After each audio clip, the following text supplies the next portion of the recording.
Et salut à tous, bienvenue dans ce nouvel épisode du podcast Nourris ta santé. Aujourd'hui, nouvel épisode avec un invité. Je suis en compagnie de Jérémy. Salut Jérémy. Salut Raphaël, comment tu vas? Bah, ça va et toi? Ça va super. Merci beaucoup pour l'invitation. C'est pas courant que je suis Bah, invité à des podcasts, ça fait plaisir. bah avec plaisir. Et aujourd'hui, je voulais vraiment t'inviter pour qu'on parle du coaching parce que c'est ce que tu fais depuis. Je sais pas, tu fais d'ailleurs ça depuis quand? Ça fait pas mal d'années en vrai que je fais du coaching. Je dirais que ça fait peut-être 3 ans officiellement. Ouais, Je vais vous expliquer un petit peu après mon parcours, mais en gros, j'ai fait un petit peu, comme tout le monde, quand tu commences le coaching, tu commences un petit peu, tu vois, un coaching officieusement, tu coaches des amis, etc.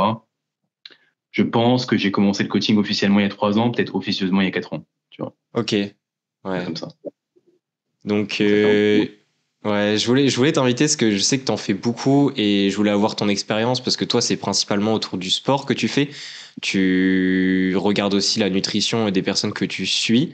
Et je voulais vraiment qu'on parle de cet aspect, bah, comment tu t'organises dans ton coaching, etc. Et avant qu'on parle de tout ça, est-ce que tu pourrais justement te présenter un petit peu plus précisément? Ouais, carrément. Bah écoute, moi je m'appelle Jérémy, comme tu l'as dit, donc on me connaît plus généralement sur les réseaux sous le nom de JR. Dans le milieu du Ouais, fitness, les gens m'appellent généralement JR Body sur Instagram. J'ai 24 ans, je suis coach du coup, comme tu l'as dit, depuis quelques années maintenant. Je me spécialise principalement en bodybuilding, même si j'ai pas mal de personnes qui sont la population générale, on va dire, qui veulent juste prendre de la masse musculaire, perdre du poids, qui viennent d'un objectif de lifestyle santé. Mais voilà, je tends à me spécialiser vers des compétitions de bodybuilding naturelles. Euh, j'ai pas mal d'athlètes qui vont concourir en 2025, certains en 2026. ok. Donc ouais, ce qui me drive pas mal. Moi, pour ma pratique personnelle, ça fait quand même pas mal d'années que je fais de la musculation. Et j'ai Ouais, eu aussi pour projet de faire du bodybuilding dans le passé. Bon, c'est un peu moins en projet maintenant, mais on va dire que c'est quand même un truc qui reste dans un coin de ma tête, de concourir également. Même ok. si je suis encore le lifestyle bodybuilding de mon côté, parce que c'est quelque chose, on va dire, qui fait maintenant partie un peu de mon mode de vie, hein, tout simplement. Hmm, Donc alors moi à la base, je suis pas dans la nutrition dans le contexte où j'ai commencé en étant coach sportif, j'ai passé un BPGEPS, donc ouais, qui est le diplôme pour être coach en France. C'était le premier diplôme que j'ai passé.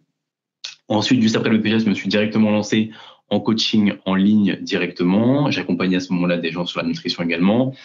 Et on va dire, au niveau de mes connaissances sur la nutrition, parce que je pense que la plupart des auditeurs sont un petit peu plus axés sur la nutrition, donc je pense que ça les intéresse.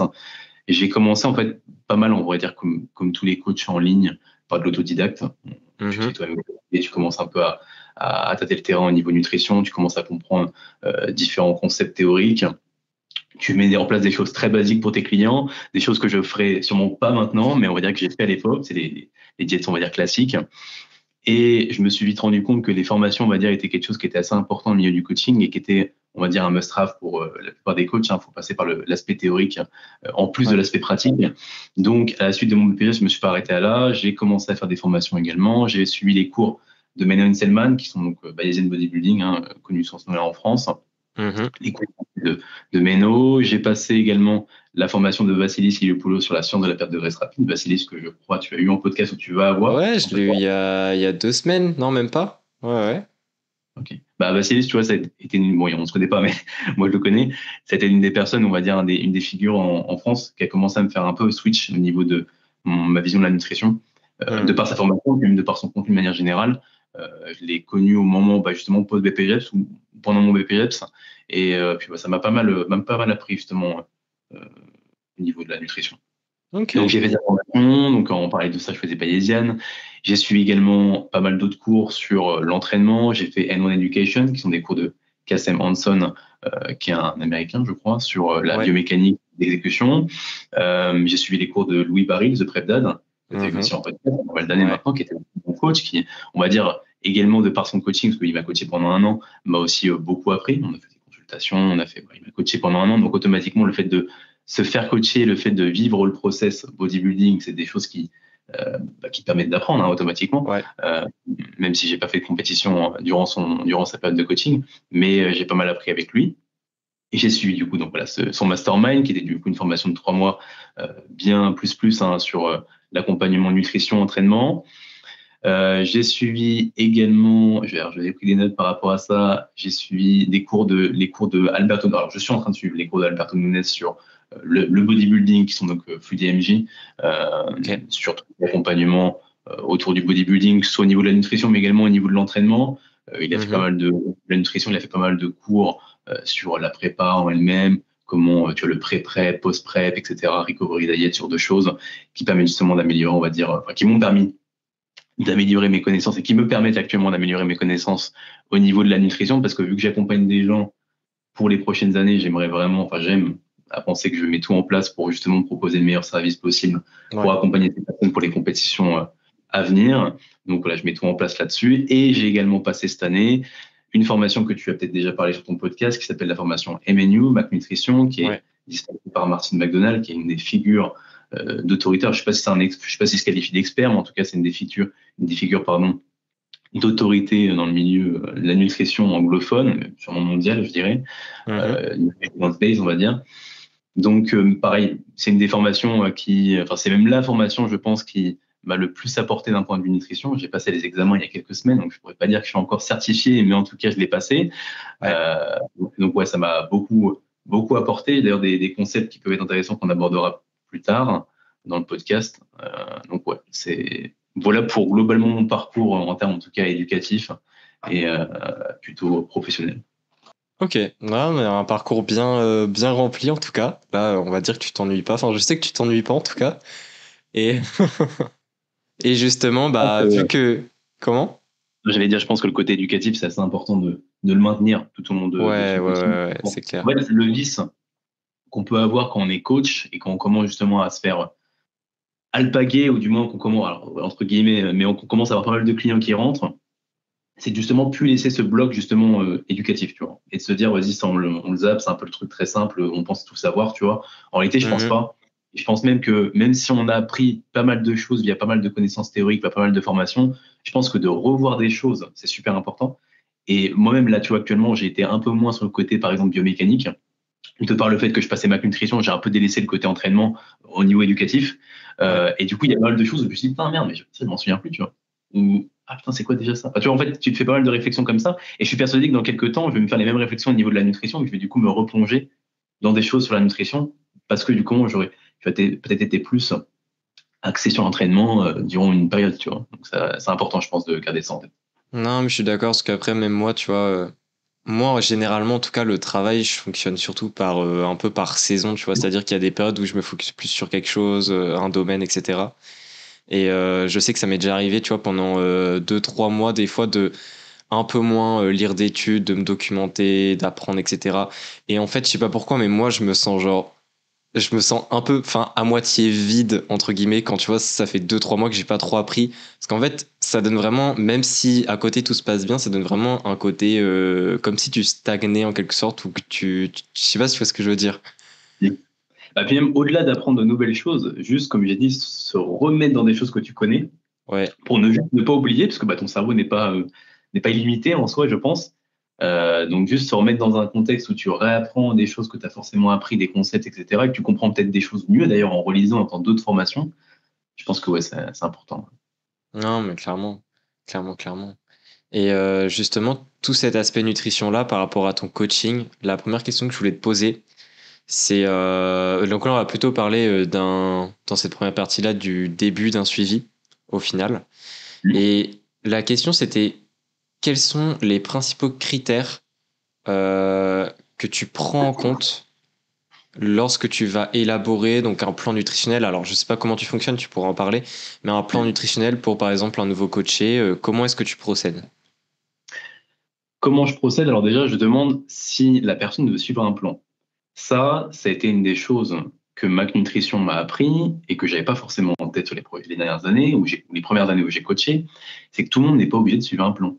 Tout le monde Ouais. n'est pas obligé de suivre un plan alimentaire strict avec des aliments stricts à suivre, avec des aliments à peser. Tout le monde n'est pas obligé de suivre un plan de bodybuilder, tu vois, parce moi, du coup, je suis toi, tu l'es pas, du coup, tu l'es pas trop. Moi, je suis vachement dans le bodybuilding et c'est vrai que ça peut paraître très normal de suivre un plan alimentaire et très le basique, tu vois, genre le starter pack. Tu commences un coaching, plan alimentaire. Hmm. Par contre, première question que je pose, c'est est-ce que tu veux suivre un plan alimentaire ou est-ce que tu veux plutôt suivre une méthode non traquée, c'est comme ça qu'appellent les méthodes McNutrition justement, non traquée, où justement tu aurais peut-être d'autres choses, d'autres choses mises en place dans le coaching en termes de nutrition qui te permettraient d'atteindre tes objectifs dans un contexte de surplus ou dans un contexte de déficit. Donc peut-être en premier lieu déjà définir, juste ça c'est peut-être la première chose que je dirais, définir si la personne veut perdre du poids, donc son objectif premier, perdre du poids, améliorer ses performances ou prendre de la masse musculaire, c'est un peu lié à l'amélioration des performances.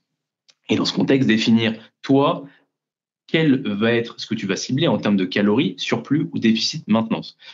Quand tu as défini ça, en tout cas quand moi je définis ça, ensuite je demande la méthode utilisée, ou du moins je demande à la personne qu'est-ce que tu voudrais faire, est-ce que tu voudrais plutôt suivre un plan traqué, un plan non traqué. Généralement, les personnes veulent suivre un plan traqué. En tout cas, c'est moi ce que j'ai pu voir, c'est que les personnes qui viennent me voir en coaching demandent souvent d'avoir un plan traqué. Et ce qui se passe, c'est que généralement au fil du suivi, enfin pas généralement, mais ça peut arriver au fil du suivi, où là on se rend compte que le plan traqué ne convient pas et on passe justement sur un plan non traqué avec des méthodes qu'on appellerait low hanging fruit, tu vois, où en gros on essaie de juste changer des petites habitudes qui permettent justement d'atteindre qui permettent à la personne d'atteindre son objectif, surplus, déficit, maintenance. Je pourrais en parler plus tard si tu veux. Mais voilà, ça va être un peu les choses que je vais mettre en place, définir quelle phase dans laquelle on va être, surplus, déficit, maintenance, et ensuite essayer de trouver une méthode qui va lui permettre d'avoir ça par conséquence ou par vraiment tracking direct si c'est sur un plan fixe. Ok, c'est intéressant parce que, en fait, toi, l'ordre que c'est, moi, je sais que pour le moment, généralement, c'est plutôt l'inverse, tu vois. C'est-à-dire qu'il y a des personnes qui viennent me voir et qui se disent, genre en mode qui ont des objectifs, tu vois, mais qui se disent non, je sens que sans plan, ce que je leur demande aussi, tu vois, pour le coup, on fait le même procédé, et qui me disent plutôt non, je ferai bien sans plan, etc. Plutôt juste, on va dire, des guidelines, tu vois, à suivre en mode remplace telle chose par telle chose. Et en fait, généralement, ce qui est assez drôle, c'est que chez certaines personnes, c'est au bout de, imaginons, 2-3 mois où ils se disent en mode, tu sais, il n'y a pas. Genre en mode, il n'y a pas assez de lignes directrices en mode à partir de là, tu fais pas. Enfin bref, il y a pas vraiment un plan précis. Et du coup, ils me demandent, ouais, ça serait peut-être mieux en fait si on passe sur un plan, tu vois. Ok, donc tu vois, ça fait l'inverse. Ouais, non, mais c'est drôle. Après, ça dépend peut-être aussi comment tu. C'est pareil, ça dépend qui est-ce que tu attires en termes de potentiels clients. Moi, j'attire quand même pas mal de gens qui sont quand même un peu dans le bodybuilding. Enfin, tu vois, derrière, automatiquement, je suis un peu biaisé par ça parce que généralement, les gens qui viennent me voir, généralement, je dis bien, c'est pour prendre de la masse musculaire. Bon, en tout cas, même si c'est pour perdre du poids, il y a un peu cet aspect sous-jacent, prise de masse musculaire, esthétisme. Tu vois. Oui, c'est ça. Dans ce contexte-là, parce qu'en fait, c'est vrai que dans la salle de sport, enfin, dans les salles de sport, dans un milieu de musculation, la culture de ce sport, c'est quand même vachement le plan alimentaire. Tu vois. Toi, tu es peut-être un peu plus d'accès d'accès-endurance au niveau de tes clients, je me trompe peut-être. Ouais, après, tu vois, par exemple, là, j'en suis en ce moment, il fait de la boxe, justement. On va peut-être préparer de la compète, mais tu vois, pour le moment, vu qu'il n'y a pas trop d'aspect variation de poids, parce que niveau catégorie de poids, là, on est pas mal. Au final, c'est plutôt un aspect performance, un aspect énergie, tu vois. Donc, au final, il n'y a pas les mêmes besoins que toi, au final. Et puis, du coup, dans ce contexte-là aussi, je pense qu'en boxe, les plans fixes sont peut-être moins dans la culture que les plans fixes dans le bodybuilding ou dans les de sport, tu vois. Ouais, bah la boxe, alors ça c'est la boxe, tu vois, c'est un milieu où la nutrition, il y a vraiment un travail de ouf. Ah ouais? En vrai, dans beaucoup de sports, en vrai, je pense, tu me corriges si je me trompe, parce que je suis vraiment dans le bodybuilding pour le coup, mais j'ai l'impression que dans tous les autres sports que le bodybuilding, il y a un gros travail à faire au niveau de la nutrition.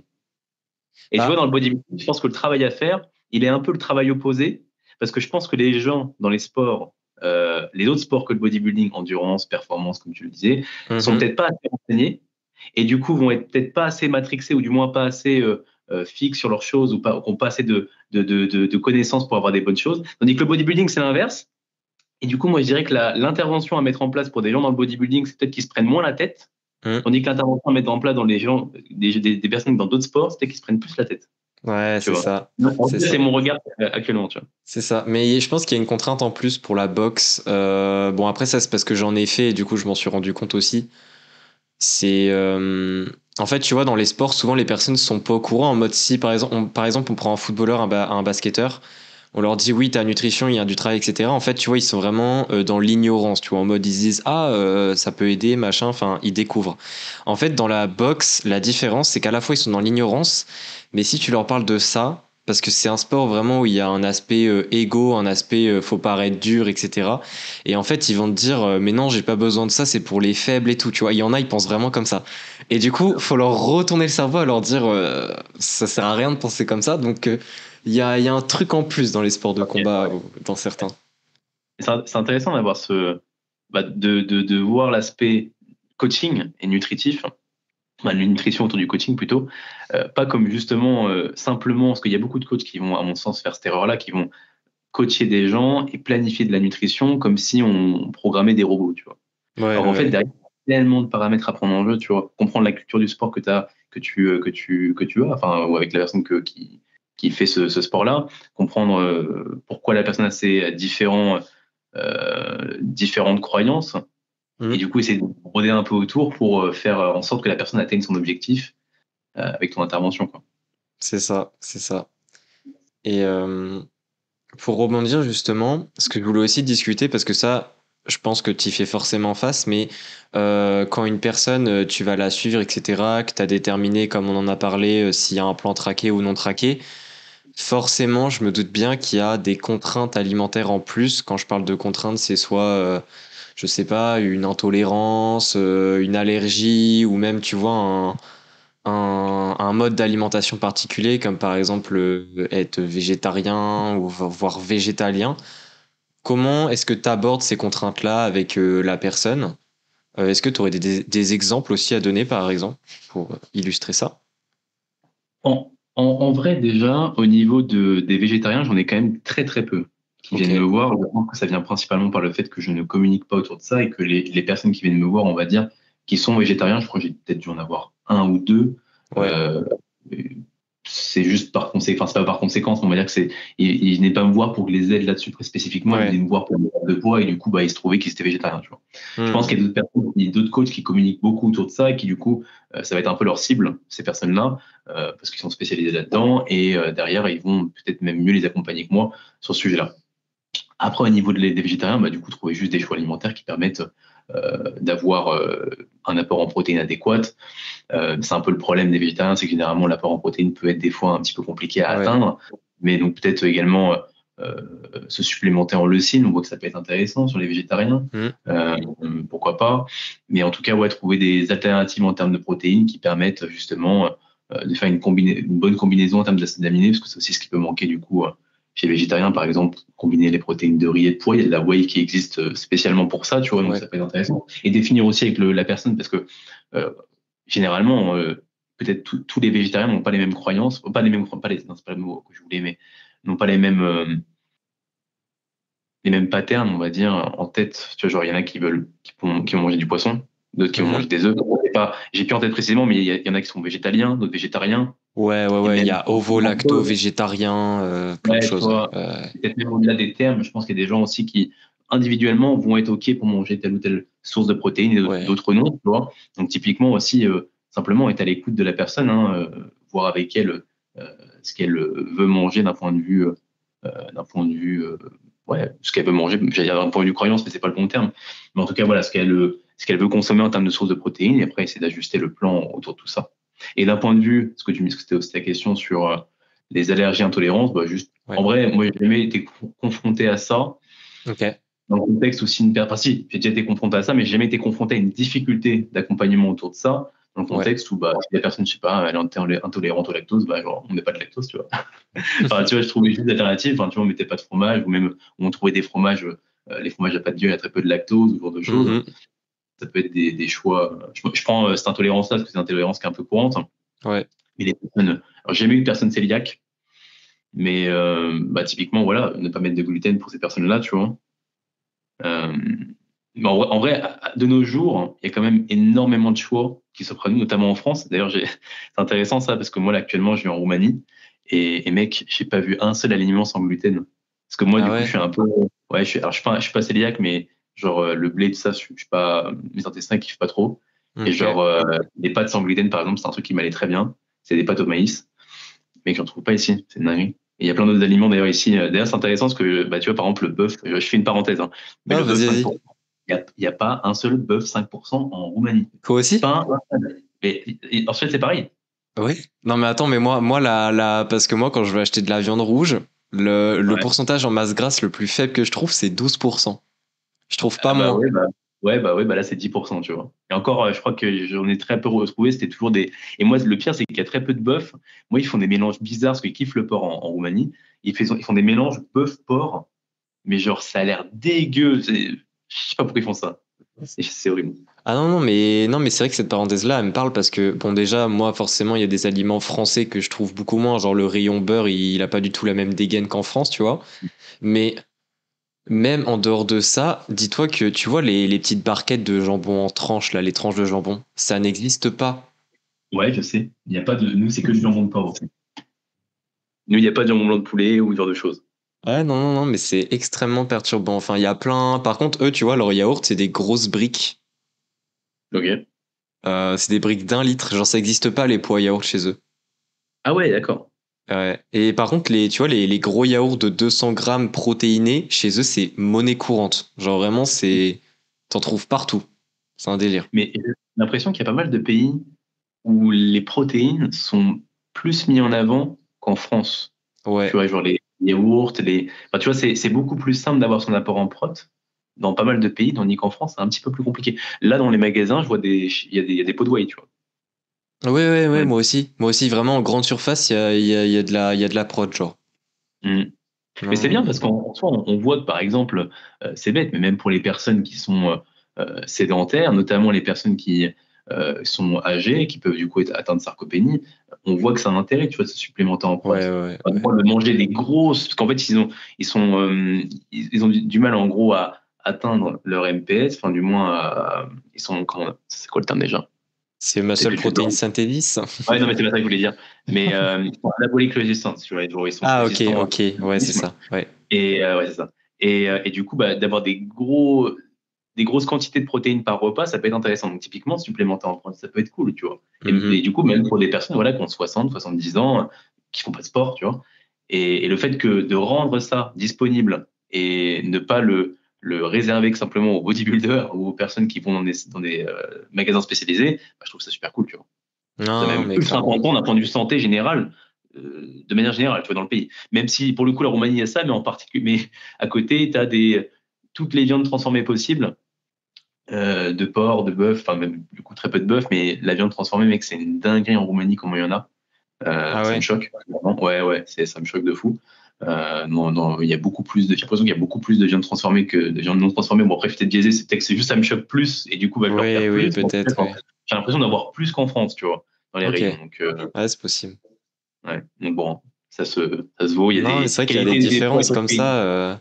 Enfin, même niveau habitude alimentaire et de ça, moi, je vois des trucs ensuite, je me dis, mais waouh.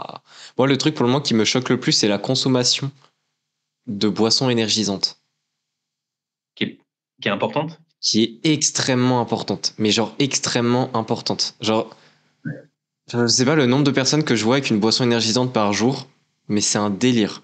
Genre, ils en consomment tout le temps. Mais en fait, c'est parce que en Suède, vu ils sont réputés pour avoir du très très bon café, en fait, la caféine, ils ont vraiment un côté où ils en consomment tout le temps, tu vois. Et du coup, les boissons énergisantes font partie forcément de ça. Et ouais, c'est un délire que ce soit à la salle, à l'université, même dans la rue, il y en a plein, ils ont des boissons énergisantes. Alors, Ok. non, ça, c'est En étonnant. mode, ils sont plus résistants à la caféine, du coup, ils ont besoin de plus grosses doses. Ah, je pense, ouais, parce que en tout cas, la caféine, chez eux, c'est monnaie courante, tu vois. Genre, par exemple, t'es en cours, le prof va demander à ce qu'on ait une pause parce qu'il a besoin d'un café, tu vois.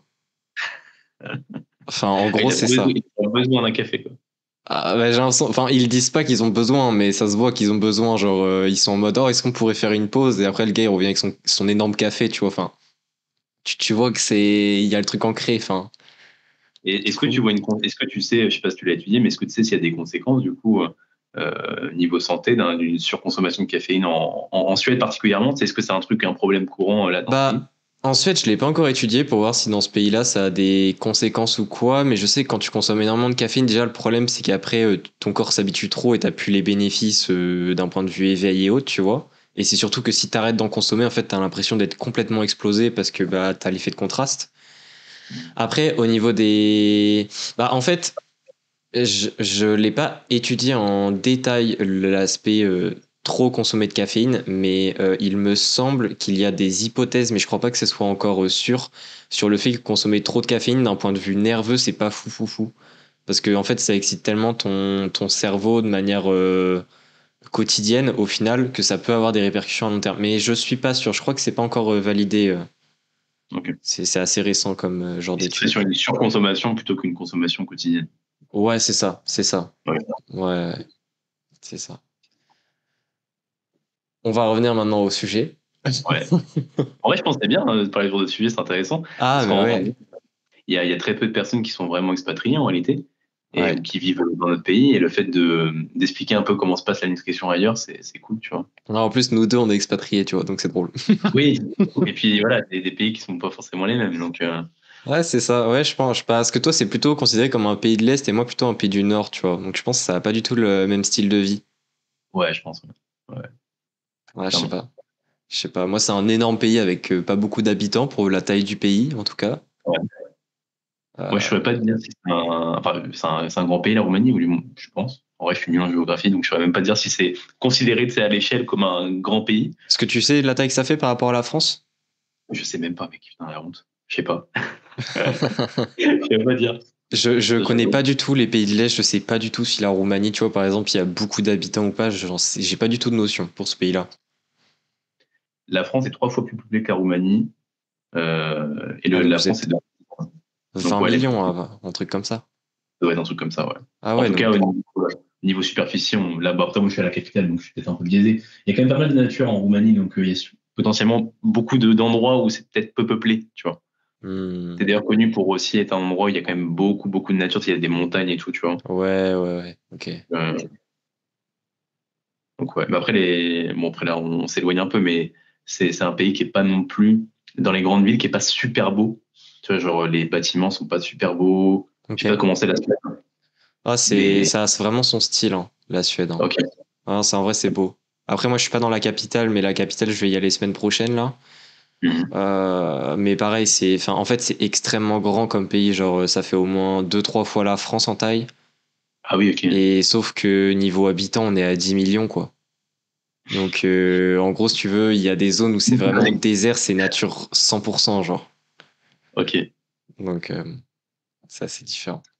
ouais, c'est clair. Ok. Et pour revenir justement au sujet, Mhm. je voulais te poser la question de que joue la nutrition. Enfin, est-ce que toi, la nutrition, tu la travailles aussi pour un point de vue performance dans le programme? Et comment en fait tu l'ajustes justement? C'est là où on va commencer à parler un peu du côté entraînement que je pense que tu fais principalement.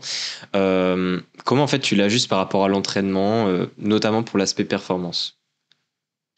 Alors oui, pour moi déjà la nutrition a un gros aspect sur l'aspect performance. Ouais. Déjà pour un truc tout simple, au niveau, enfin, le premier paramètre à mon sens qui est à prendre en compte, c'est l'aspect total calorique.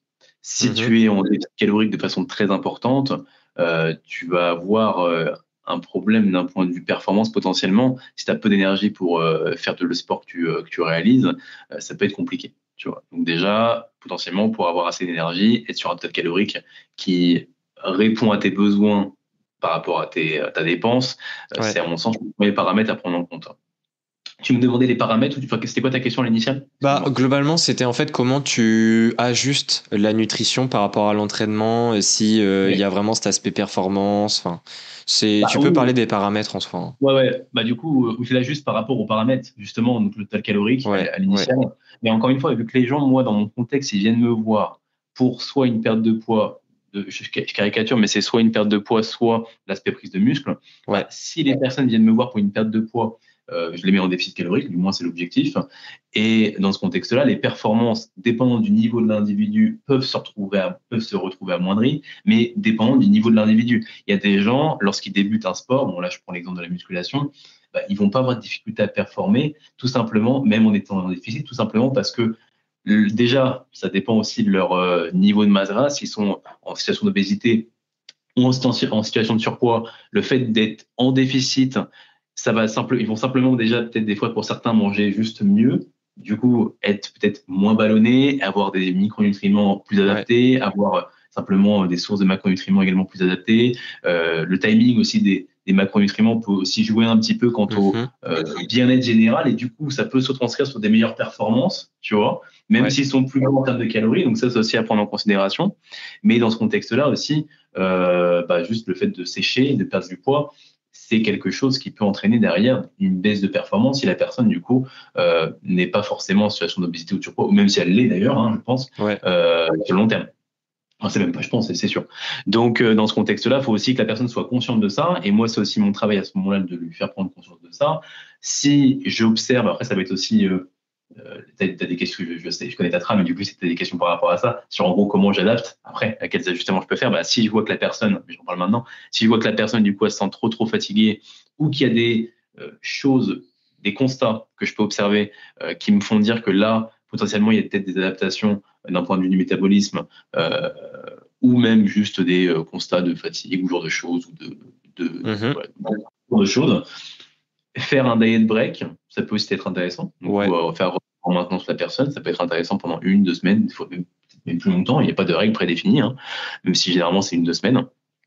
Ça peut être intéressant. Et dans un contexte du coup de surplus, bah oui, là dans ce contexte-là, la nutrition va avoir un gros impact, enfin du moins va avoir un impact. Pas forcément. Alors, je pense qu'il y a quand même, il y a quand même un truc que je retrouve assez régulièrement dans le milieu du bodybuilding, c'est que les gens mettent beaucoup en avant l'aspect nutritionnel comme étant l'aspect ultra important. Tu sais, il y a un peu, je crois qu'il y a un pourcentage qui existe, genre c'est X pourcentage, j'ai plus en tête, mais tu vois, je crois que c'est X C'est pas pourcentage de nutrition. 80-20 ou je sais pas quoi, il y en a, ils disent. Et justement, je crois que c'est un peu plus que ça. Enfin, j'ai plus en tête, mais Je sais je trouve que plus. c'est un peu éclaté, tu vois, comme truc. Et en réalité, ce qui compte pour moi d'un point de vue performance, c'est principalement l'entraînement et comment il est ajusté. Au-delà d'un point de vue performance, mais d'un point de vue purement prise de muscle, tu vois. La Ouais. nutrition, ça va un peu aider, on va dire, à maximiser les réponses justement à l'entraînement. Mais si ton entraînement à la base ne va pas, s'il est mal planifié, Ouais. encore une fois, dans de prise de muscle, bah, tu n'auras pas de réponse, même si tu as une très bonne nutrition, tu vois. C'est ça. Mais ouais, donc, moi, je pense que c'est un truc un peu surestimé. Tu vois, la nutrition, je pense qu'elle est surestimée dans un contexte de prise de muscle, Je généralement. suis d'accord. Bah, moi, en fait, souvent, quand j'en parle aux gens, je leur dis si les gens sont, on va dire, assez, alors, d'un point de vue cursus scientifique, je leur dis imagine que ton sport, c'est une enzyme et que la nutrition, c'est le cofacteur.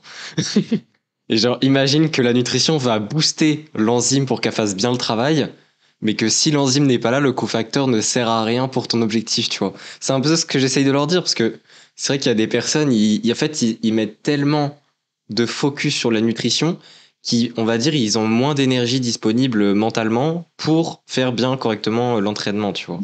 Mm. Que- Je suis plutôt d'accord.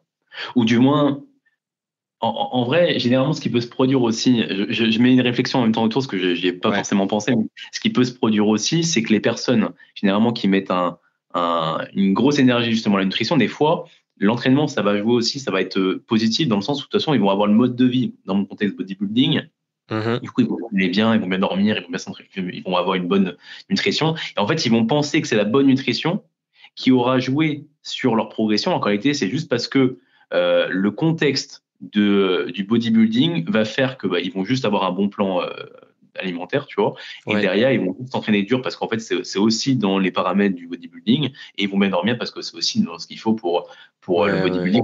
Mais par contre, ce qui compte, à mon sens, c'est surtout l'entraînement et surtout le sommeil, tu vois. La nutrition, c'est aussi très important. Mais si les deux sont pas là, tu vois, en termes d'entraînement et de sommeil, je pense que ça va être compliqué, mais avec une bonne nutrition. Bah ouais, c'est ça. En plus, le sommeil impacte aussi ta nutrition, tu vois. Genre, si tu dors mal, ta nutrition part plus facilement en cacahuète, on pourrait dire. Ou du moins, tes signaux de faim vont être un peu fucked up, tu vois. Ouais, ouais. Euh, donc, il y a des chances, d'autant plus si tu es en déficit, que ça se passe pas très bien, ou du moins que ce soit beaucoup plus dur. On voit que si tu dors, genre, plus moins tu dors, hein, plus tu as tes signaux de faim qui sont Ouais, ouais. un peu biaisés, quoi. Genre, où ça se passe pas très bien, ou du moins tu as l'impression d'avoir faim alors que tu n'es pas censé avoir faim. Donc ouais, je pense que la nutrition a quand même un bon impact, mais comme tu dis, l'exemple des coenzymes, c'est bien.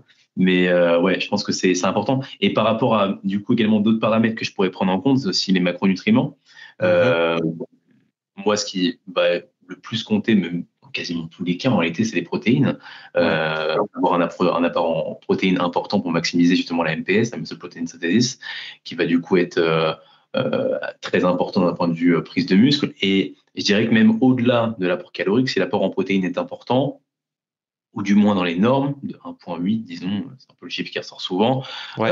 et bien on a quand même des bonnes réponses anaboliques, même si la personne est en déficit. Et d'ailleurs, il y avait des études qui étaient sorties, que j'avais pu voir dans ma nutrition, donc Ouais. je les ai pas regardées ou quoi, mais en tout cas qui mettaient en avant que dans un contexte de déficit très agressif, en fait, il y avait plusieurs groupes qui étaient sortis, tu vois. Et il y avait du coup un groupe où la personne était en déficit avec juste 1,8 ou du moins un point. Je crois que même c'était un peu moins qu'1,8, je crois que c'était genre 1,2. Je me trompe peut-être. En Ok. tout cas, c'était pas non plus très très haut, très très haut en termes de protéines. Et Ouais. où les gains n'étaient juste pas là, il n'y avait pas non plus de perte de masse de maigre, mais il n'y avait pas non plus de gains en masse maigre. Tandis Ok. que sur le groupe à 2,8 grammes, je crois, en tout cas, c'était au-dessus des normes qu'on recommande généralement, il y avait des gains en Ah, masse musculaire, ok. tu vois. Donc, c'était à prendre en considération. Après, voilà, c'est plein de choses qui sont à prendre en compte. Hein. Est-ce que les deux groupes Ouais. étaient de niveau d'entraînement? Voilà.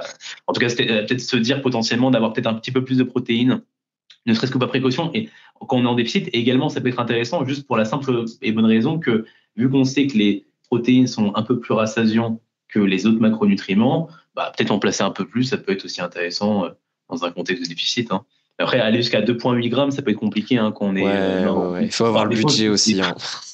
Oui, oui, aussi. C'est clair. Ou on bouffe que de la whey, quoi. Mais bon, c'est peut-être C'est pas forcément le ça. meilleur choix Non, mais en plus, c'est pour. intéressant que tu parles de ça, parce qu'en plus, c'est là, t'as appuyé sur deux points où je voulais te poser une question, justement. C'est vraiment par curiosité. C'était en gros, parce que toi, vu que t'es vraiment axé bodybuilding, moi, ce que j'aime bien poser comme question par rapport au sport, en fait, c'est est-ce que t'as un peu une valeur cible avec tes coachés de grammes par kilo de poids de corps de protéines, justement? Parce que tu vois, il y a plein en débat, genre, enfin, je sais pas si tu suis un petit peu, mais il y en a, ils disent 2 grammes, il y en a, ils disent 1,6 grammes, il y en a, ils disent 2,2 grammes, tu vois. Je me posais juste la question. Non, c'est un peu de la branlette. Hein. Enfin, genre, non, ouais. Genre, pour moi, je vois pas le. Pour moi, c'est un débat inutile. Encore une fois, comme j'ai dit, la nutrition, c'est pas le truc le plus important. Je pense que les gens, ils se mettent trop là-dessus. Ils Ouais, se posent trop de questions sur la nutrition, là où ils devraient peut-être s'en poser plus sur leur choix d'exercice, tu vois. c'est ça. Au niveau de la musculation, au niveau de la prise de muscle. Euh, pour moi, je ferai a priori ce qui est mis en. Parce que moi, encore une fois, je me base sur les études, mais même parce que- et il y en a qui vont dire, ouais, base-toi sur le terrain, machin, ça pourrait être aussi un débat, mais en fait, de toute façon, les études, c'est un peu du terrain. Donc, puis comment tu observes sur le terrain, tu sais, que ton 2,g a mieux fonctionné que ton 1,8, ça n'a aucun. Et puis même, Ah, il faut c'est se ça. dire aussi que moi, par exemple, je vois aussi la nutrition pas comme un. Moi, généralement, ce que je mets en avant, c'est que mes clients, ils ne doivent pas suivre un plan fixe. Je leur crée un plan, généralement. Je mets des macros, je leur mets des choix alimentaires, et je mets aussi en avant qu'ils peuvent changer ces choix alimentaires-là. Et Ouais. dans leurs choix alimentaires qu'ils font, bah, en fait, ils peuvent se retrouver que si le mec, le soir, au lieu de mettre 100 grammes de poulet cru, bah, il remplace son poulet par l'équivalent calorique de saumon, bah, il se retrouve avec potentiellement moins de protéines.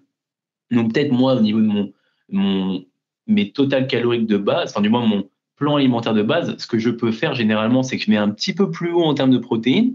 Je mets genre aux alentours des 2 grammes, 2,8, enfin 2,2, mais le calcul à peine, tu vois, je fais genre dans ma tête, Ouais, ouais, ouais, ouais, je vois à peu pas près, par ouais. négligence, c'est juste parce qu'en fait, c'est pas genre ultra important, enfin, tant que t'es pas en dessous de ce qu'il faut, tu vois. C'est Par contre, ce ça. que je peux mettre, c'est du coup mettre un peu plus haut pour que si la personne elle fasse un choix alimentaire où il y a du coup moins de protéines, qu'elle se retrouve toujours dans la range intéressante, tu vois. Mhm. Ça peut Non, être une mais strat. justement, je pense qu'en plus, tu viens de parler du truc enfin, moi, en fait, c'est ce que je parle globalement, parce qu'il y en a plein, ils me posent la question. Mais en fait, moi, ce que je leur dis, c'est le but, c'est que vous soyez au-dessus d'un certain minimum. Et en vrai, pour moi, enfin, de ce que j'ai lu jusqu'à maintenant, tant que tu es au-dessus de 1,6 grammes, peu importe ce que tu fais, il n'y a pas à se Ouais, casser la tête, genre. ouais. Mais oui, non, mais je suis globalement d'accord avec toi. Et comme tu dis, ouais, ça se trouve, on se prend la tête avec 1,8, alors qu'en fait, 1,6, ça suffit. Et en réalité, quand t'es en surplus calorique, genre, bon courage pour être en dessous d'1,6. Hein. Ou même Ouais, être en dessous de 2, tu vois. Parce qu'en fait, t'as les protéines, enfin, les protéines, c'est pas que les protéines animales, tu vois. Genre, bah, c'est t'as ça. des protéines aussi végétales, et du coup, bah, en fait, tu te retrouves des fois, moi, j'ai des gens, ils sont à des fois à 3 grammes par kilo de poids de corps, tu vois. Mhm. Mais pas parce que je le cible, c'est parce qu'on est en surplus. Je peux pas faire autrement, tu vois. Moi, il faut 200 grammes de lipides. Mais par défaut, si j'augmente les carbs, bah, derrière, ça suit au niveau des protéines, tu vois. Donc, dans ce contexte-là, on peut jamais être en dessous d'un point 8. Enfin, tu vois, c'est pour ça que c'est un débat inutile, parce qu'en pratique, ça sert à rien. Enfin, tu vois, quand tu crées un Non, mais plan, je suis d'accord, je suis ça d'accord. sert Et à puis en rien. plus, il y a tellement de facteurs à prendre en compte pour faire, par exemple, si on fait un plan pour une personne, il y a tellement de facteurs à prendre en compte que si, en plus de tous les facteurs à prendre en compte, les préférences de la personne, comment est-ce qu'elle procède, etc., et en plus tu te prends la tête avec un grammage spécifique, oh là là. Bah, et puis c'est que là, du coup, on en revient à ce que je disais en début de podcast, c'est que on programme des robots, on coach Voilà, des humains, ouais, tu vois. c'est Donc ça. dans ce contexte-là, tu peux pas te dire, faut qu'elle ait pile 1,8, c'est complètement à côté de la plaque. Et tu vois, un concept que met en avant Mac Nutrition, et c'est en vrai une façon de coacher que j'ai de plus en plus. Ils ont une phrase qui met en avant, c'est coaching to live, tu vois. Mhm. Pas pour partir, mais pour vivre réellement, tu vois. Et le but d'un coaching, c'est pas de simplement suivre un plan fixe et c'est tout, tu vois. Le but, c'est aussi d'apprendre à la personne à justement faire des bons choix alimentaires, écouter ses signaux de faim, suivre ses apports de manière générale, tu vois, mais pas forcément d'avoir un plan ultra rigide Ouais. qui est censé être le plan qu'elle suivra toute sa vie. Non, le but c'est qu'elle puisse un jour vivre sa vie par elle-même d'un point de vue nutrition, parce que les coachs aussi doivent garder en tête qu'ils ne vont pas coacher leurs clients toute leur vie. Tu vois, il y a un jour Non, ils vont mais pas. clairement. Non, mais Donc clairement. dans ce contexte-là, il faut que la personne elle puisse savoir ce qu'elle fait, tu vois. Et du coup, juste d'avoir un plan fixe, bah, elle est baisée en fait si elle a plus de plan fixe plus tard, tu vois. Non, mais c'est ça, c'est ça. Bah, de toute façon, moi, c'est ce que je dis aux personnes dès que je les ai en début de coaching, je leur dis tout le temps, je leur dis, mon objectif principal, c'est de te lâcher totalement autonome. Genre en Mm. mode que plus le coaching avance, enfin, je leur dis clairement ça, en fait, c'est un peu bizarre. Enfin, souvent, c'est assez drôle, en fait, comment je le dis. Mais je leur dis, c'est simple, plus le coaching avance et moins tu dois avoir besoin de moi. Voilà. Et en vrai, c'est super intéressant ce que tu dis et c'est super vrai. Et même au-delà du fait que les personnes, de toute façon, ne vont plus te prendre en coaching, le fait qu'elles soient autonomes dans leur choix et qu'elles deviennent de plus en plus autonomes, Ouais. on peut les pousser justement à adhérer mieux au plan parce qu'en fait, ils vont se sentir autonomes. Et je ne sais pas si tu connais, alors ça, c'est encore un concept que j'ai appris récemment, Ouais. la Self-Determination Theory. Est-ce que c'est La un self-determination? theory? Non, ça me La parle pas théorie, comme ça. en français, c'est la théorie de l'autodétermination. Ouais, ouais, Et ouais. en gros, c'est une théorie psychologique qui met en avant qu'on aurait trois besoins, le besoin d'appartenance, le besoin d'autonomie et le besoin de compétence. Ok. Et en fait, si ces trois besoins sont répondus, ça met aussi en avant qu'il y ait du coup plusieurs catégories de motivation. Ouais. Ça va du coup de la motivation, A avec un A devant, qui met en avant juste que tu n'es pas motivé à faire une action précise, hein. C'est valable pour toutes les Mhm. actions, hein. Nutrition, coaching, peu importe. De manière générale, les actions de la vie quotidienne. Donc la motivation, qui est du coup la motivation la plus basse, qui juste t'as pas envie de faire l'action, et Ouais. la motivation intrinsèque où t'aimes vraiment faire l'action, tu vois. Et genre en milieu de tout ça, t'as genre je crois quatre motivations pardon, qui Ok. sont plus ou moins extrinsèques en fait, qui sont régulées en gros par l'externe généralement. La motivation la moins importante après la motivation, c'est la motivation on va dire qui est punitive, où t'as peur, enfin, tu fais une action parce que t'as pas envie de te faire punir ou t'as envie d'une récompense. Hmm. Et le fait de répondre aux besoins de la personne, les trois besoins que tu as cités juste avant, autonomie, compétence et appartenance, Ouais. eh bien, ça va te permettre justement de faire grimper la personne dans ces différentes motivations pour arriver au stade qu'on veut à la fin, c'est-à-dire que la motivation intrinsèque, que la personne aime vraiment faire l'action qu'elle fait, tu vois, dans C'est notre ça. contexte, suivre ses recommandations nutritionnelles, tu vois. Et du coup, le fait de lui transmettre une certaine forme d'autonomie, Ouais. une certaine forme de compétence, c'est du coup déjà deux besoins de la self-determination theory.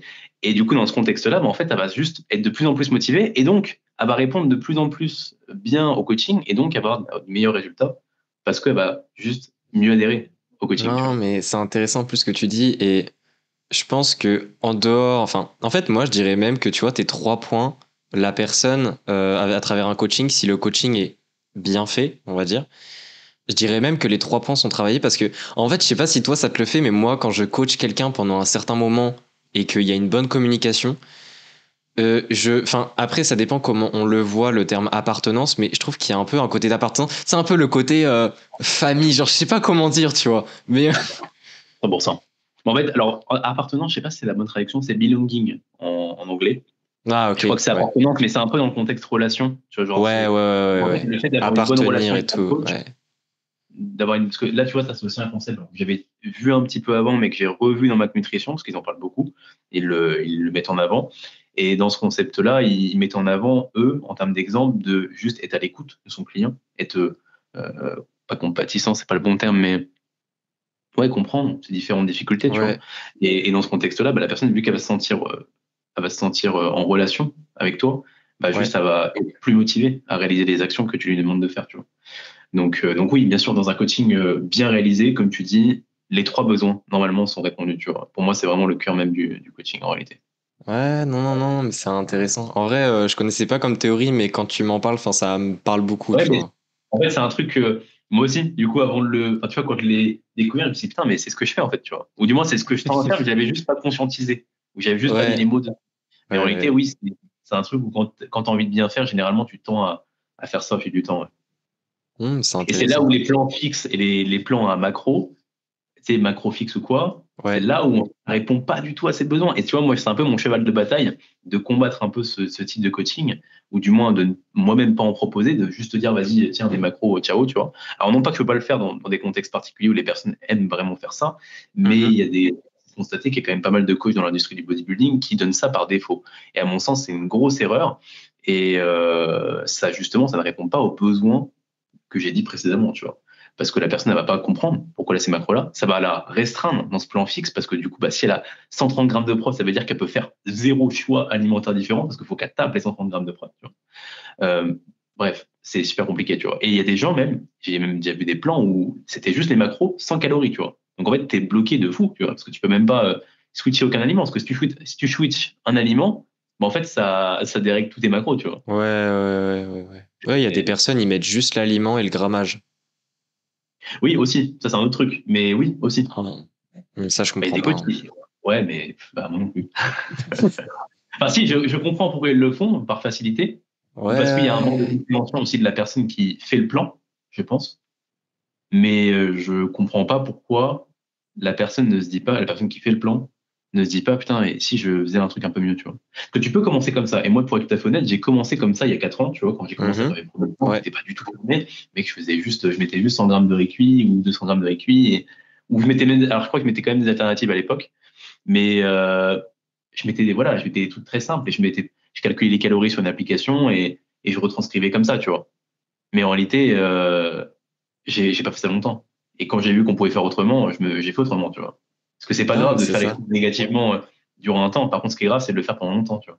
Bah, c'est ça. Donc, Enfin, en fait, le pire, c'est quand tu t'en rends compte que tu fais pas forcément bien et que tu changes pas. Je pense voilà. qu'il y a beaucoup de coachs qui sont comme ça, malheureusement. Mais, euh, mais ouais, ouais, ouais. Enfin, et en plus, tu vois, je pense que le plan alimentaire, enfin, moi, je trouve au début d'un coaching, des fois, c'est pertinent aussi pour commencer de transmettre les connaissances justement pour que la personne devienne autonome. Et justement, le fait de ne rien mettre en information nutritionnelle sur le plan, en fait, ça va pas du tout aider la personne à savoir, par exemple, je sais pas, si tu notes saumon 100 et quelques grammes, 25 grammes de prot, bah, la personne, en fait, le fait quand elle va mettre les yeux sur le plan, qu'elle va voir les 25 grammes de prot en question, et tu vois, ça va un peu s'intégrer dans son esprit. Elle va après avoir des notions, tu vois, par exemple, si plus loin dans une autre journée, tu as mis poulet et tu vois 30 grammes par rapport à la quantité qui a été mise, en fait, elle va faire, tu vois, des liens et c'est comme ça qu'elle va Mm. apprendre. Et le fait de mettre juste une quantité, au final, je trouve que ça bloque beaucoup cet aspect apprentissage, au final. Enfin, ouais, c'est dommage.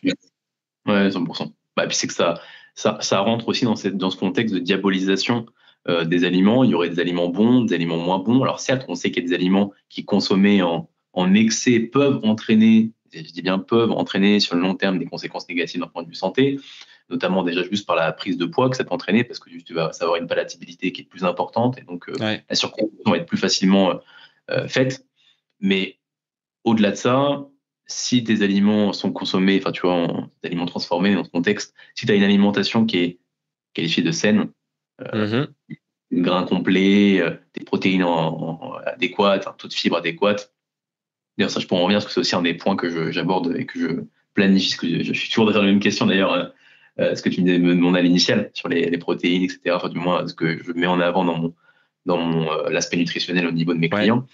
Et du coup, voilà, une fois que tu as tout ça qui est planifié, que tu as en gros une alimentation saine de manière générale, rajouter des aliments transformés qui des fois peuvent être utiles d'un point de vue atteinte de total calorique. Imaginons Mm. que tu es en surplus, mec, taper full aliment brut, enfin, brut entre Ouais. guillemets, en surplus.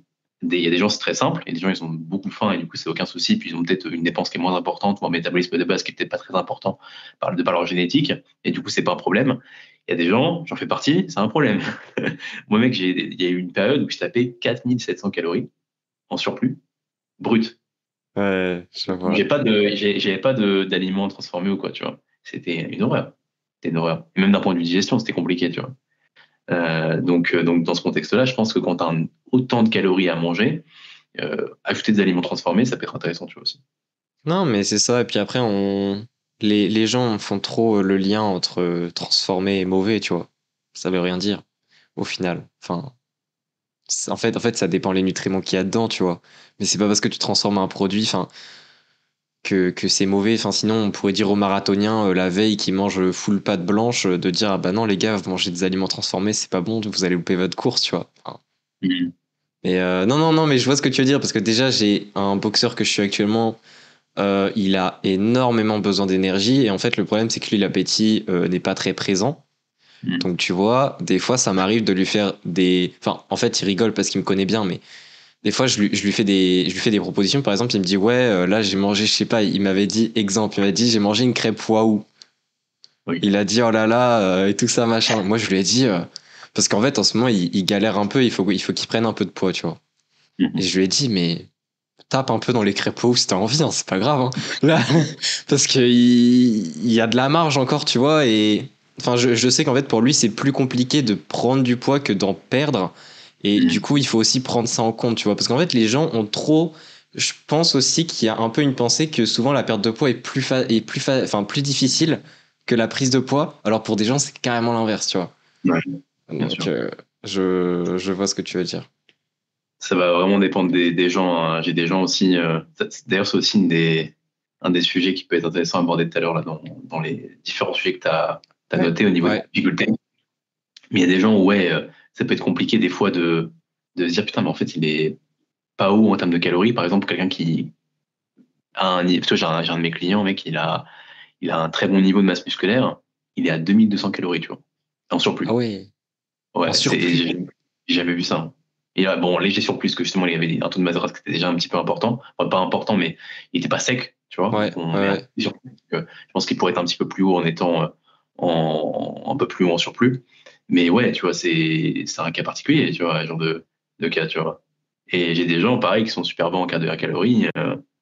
Bah, lui, par exemple, lui, pour sécher, il devait tu vois, quand je vais le sécher, il est super bas, tu vois, en termes de calories. Oh là là, Tu vois, mais il est grand et tout? non, je pense qu'il fait 1,75 m, un truc comme ça, je pense. Ouais, pourtant il est pas si petit que ça, non, parce que. Enfin, tu vois, moi, par exemple, je suis pas grand, mais moi je sais que, enfin, je suis comme toi, en fait, moi je suis une personne qui a besoin d'énormément d'énergie.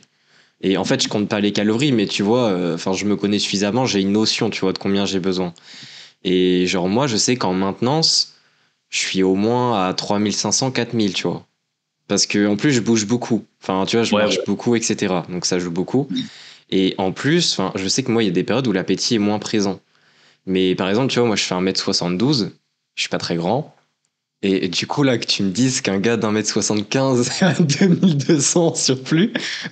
Je sais. Mais moi aussi, hein, Ah bah, après, ouais. c'est le seul de mes clients qui est comme ça. Ouais, Ouais. mais c'est intéressant, ouais. Mais tu vois, c'est des Enfin, cas particuliers. Bah, ça, je pense, que c'est aussi intéressant qu'on en parle parce que c'est des cas particuliers que des fois tu peux avoir en coaching qui peuvent te remettre tu sais, qui peuvent te dire, putain, mais what the fuck? Qu'est-ce qui se passe? ouais, Et ouais, ouais, ouais. en fait, bah, c'est juste comme ça, tu vois. Quelqu'un qui a un métabolisme de base qui est très bas et il a une bonne dépense, hein, il est pas non plus sédentaire ou quoi, tu vois. Donc, ouais, bizarre, mais bon. Non, mais c'est drôle, en fait, ça me fait penser vraiment aux fameux, tu sais, aux équations de prédiction des métabolismes de base. Ça me fait J'ai penser fait aux des fameux points, tu sais, qui sont totalement en dehors de la prédiction, qui sont à l'autre bout du graphique. Bah, c'est lui. Ah oui, tu vois, exactement ça.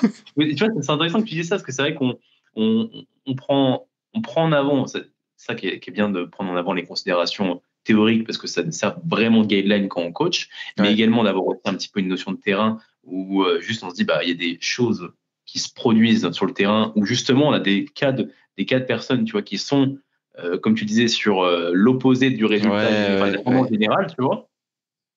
Et dans ce contexte-là, faut adapter, quoi. Mais en ayant bien sûr les bases en tête, hein. Mais faut adapter pour que la personne puisse quand même progresser. Bon, moi, dans mon contexte de mon client, ce qui est bien, et tant mieux pour lui, alors, Dieu soit loué, il a pas faim. C'est quelqu'un Ah ouais, ok. qui est vraiment pas faim. Donc là, Dieu soit loué, parce que sinon, ce serait compliqué. Ouais. Mais ouais, tu vois. Donc ça peut être des fois des interventions qui peuvent être compliquées, ou du moins qui peuvent remettre en question des choses, tu vois. Donc en fait, il faut s'adapter. Ouais. C'est intéressant. Et là, justement, on va rentrer un peu plus dans la partie l'adaptation, au final, au fil du suivi. Et une question que j'avais envie de te poser, qui je trouve est intéressante et assez vaste, je l'accorde, mais après on peut l'aborder un peu comme on veut, c'est en gros quel outil et méthode tu utilises pour, en quelque sorte, aider tes coachés à rester sur la bonne voie. Mais ce que je veux dire, en fait, rester sur la bonne voie, il y a plusieurs façons de le voir. Soit rester sur la bonne voie d'un point de vue, parce que je pense que tu as des cas comme ça et on pourra en parler, mais il y a souvent des coachés, tu sais, qui veulent un peu s'éparpiller partout, qui ont envie de tout faire en même temps, donc rester sur la bonne voie dans le sens, il faut viser là en premier, t'occupe pas du reste.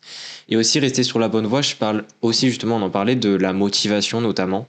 Comment est-ce que tu prends en charge tout ça? Déjà, définir en amont ses objectifs Ouais, de la personne. Donc, si la personne veut faire une compétition de bodybuilding, hein, je reprends mon cas, ouais, les planifier, clairement, lui dire, telle date, on va faire une compétition, quelle est telle année, ok. et créer ce que j'appelle une roadmap, une feuille de route, sur pour moi, du coup, j'ai un tableau, tu vois, où je mets toute l'année, enfin, j'ai 12 mois en gros écrits, tu vois, et je sais dans Mhm. quelle phase est la personne, tu vois, surplus, déficit, maintenance, à la limite, ce genre Ah, de choses. Et l'idée, c'est que la personne puisse justement avoir déjà en visuel sa roadmap, donc elle sait où elle va. Donc en plus, en vrai, c'est généralement dans ce contexte-là où il y a une roadmap, c'était plus compliqué à la personne de dévier de cette roadmap-là parce qu'on l'a quand même écrit, tu vois. C'est pas comme si on l'avait dit à voix haute, ah bah ouais, vas-y, on fera ouais. peut-être une compétition en 2026 ou quoi, tu vois, ou en 2025, et qu'on on l'écrit pas et qu'il n'y a pas de, tu vois, là toutes les semaines, elle voit la roadmap parce qu'elle complète son bilan, il y a la roadmap qui est à côté. Moi, quand je fais son bilan, il y a la roadmap, je regarde la roadmap, je refais un point, bon voilà, tu vois, on a encore tel temps en déficit, tel temps en surplus, tel temps en maintenance. Donc il y a quand même un petit peu ce rappel quotidien, pas quotidien, mais hebdomadaire Ouais, des objectifs qui arrivent, quoi.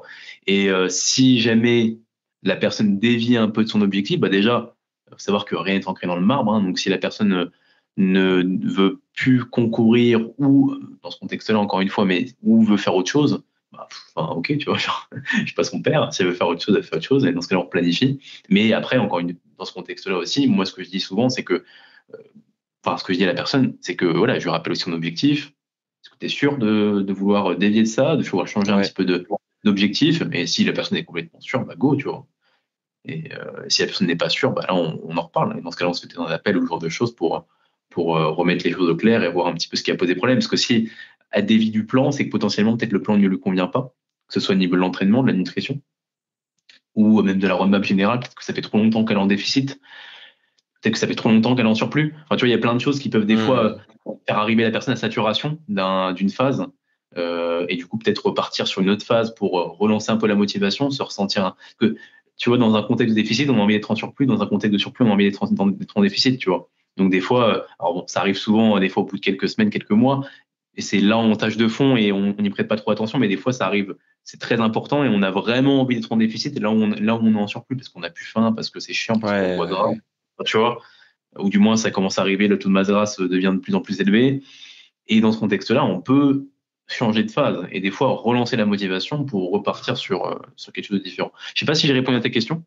Si, si, si, non, mais c'est intéressant enfin, l'outil un peu roadmap, tu vois.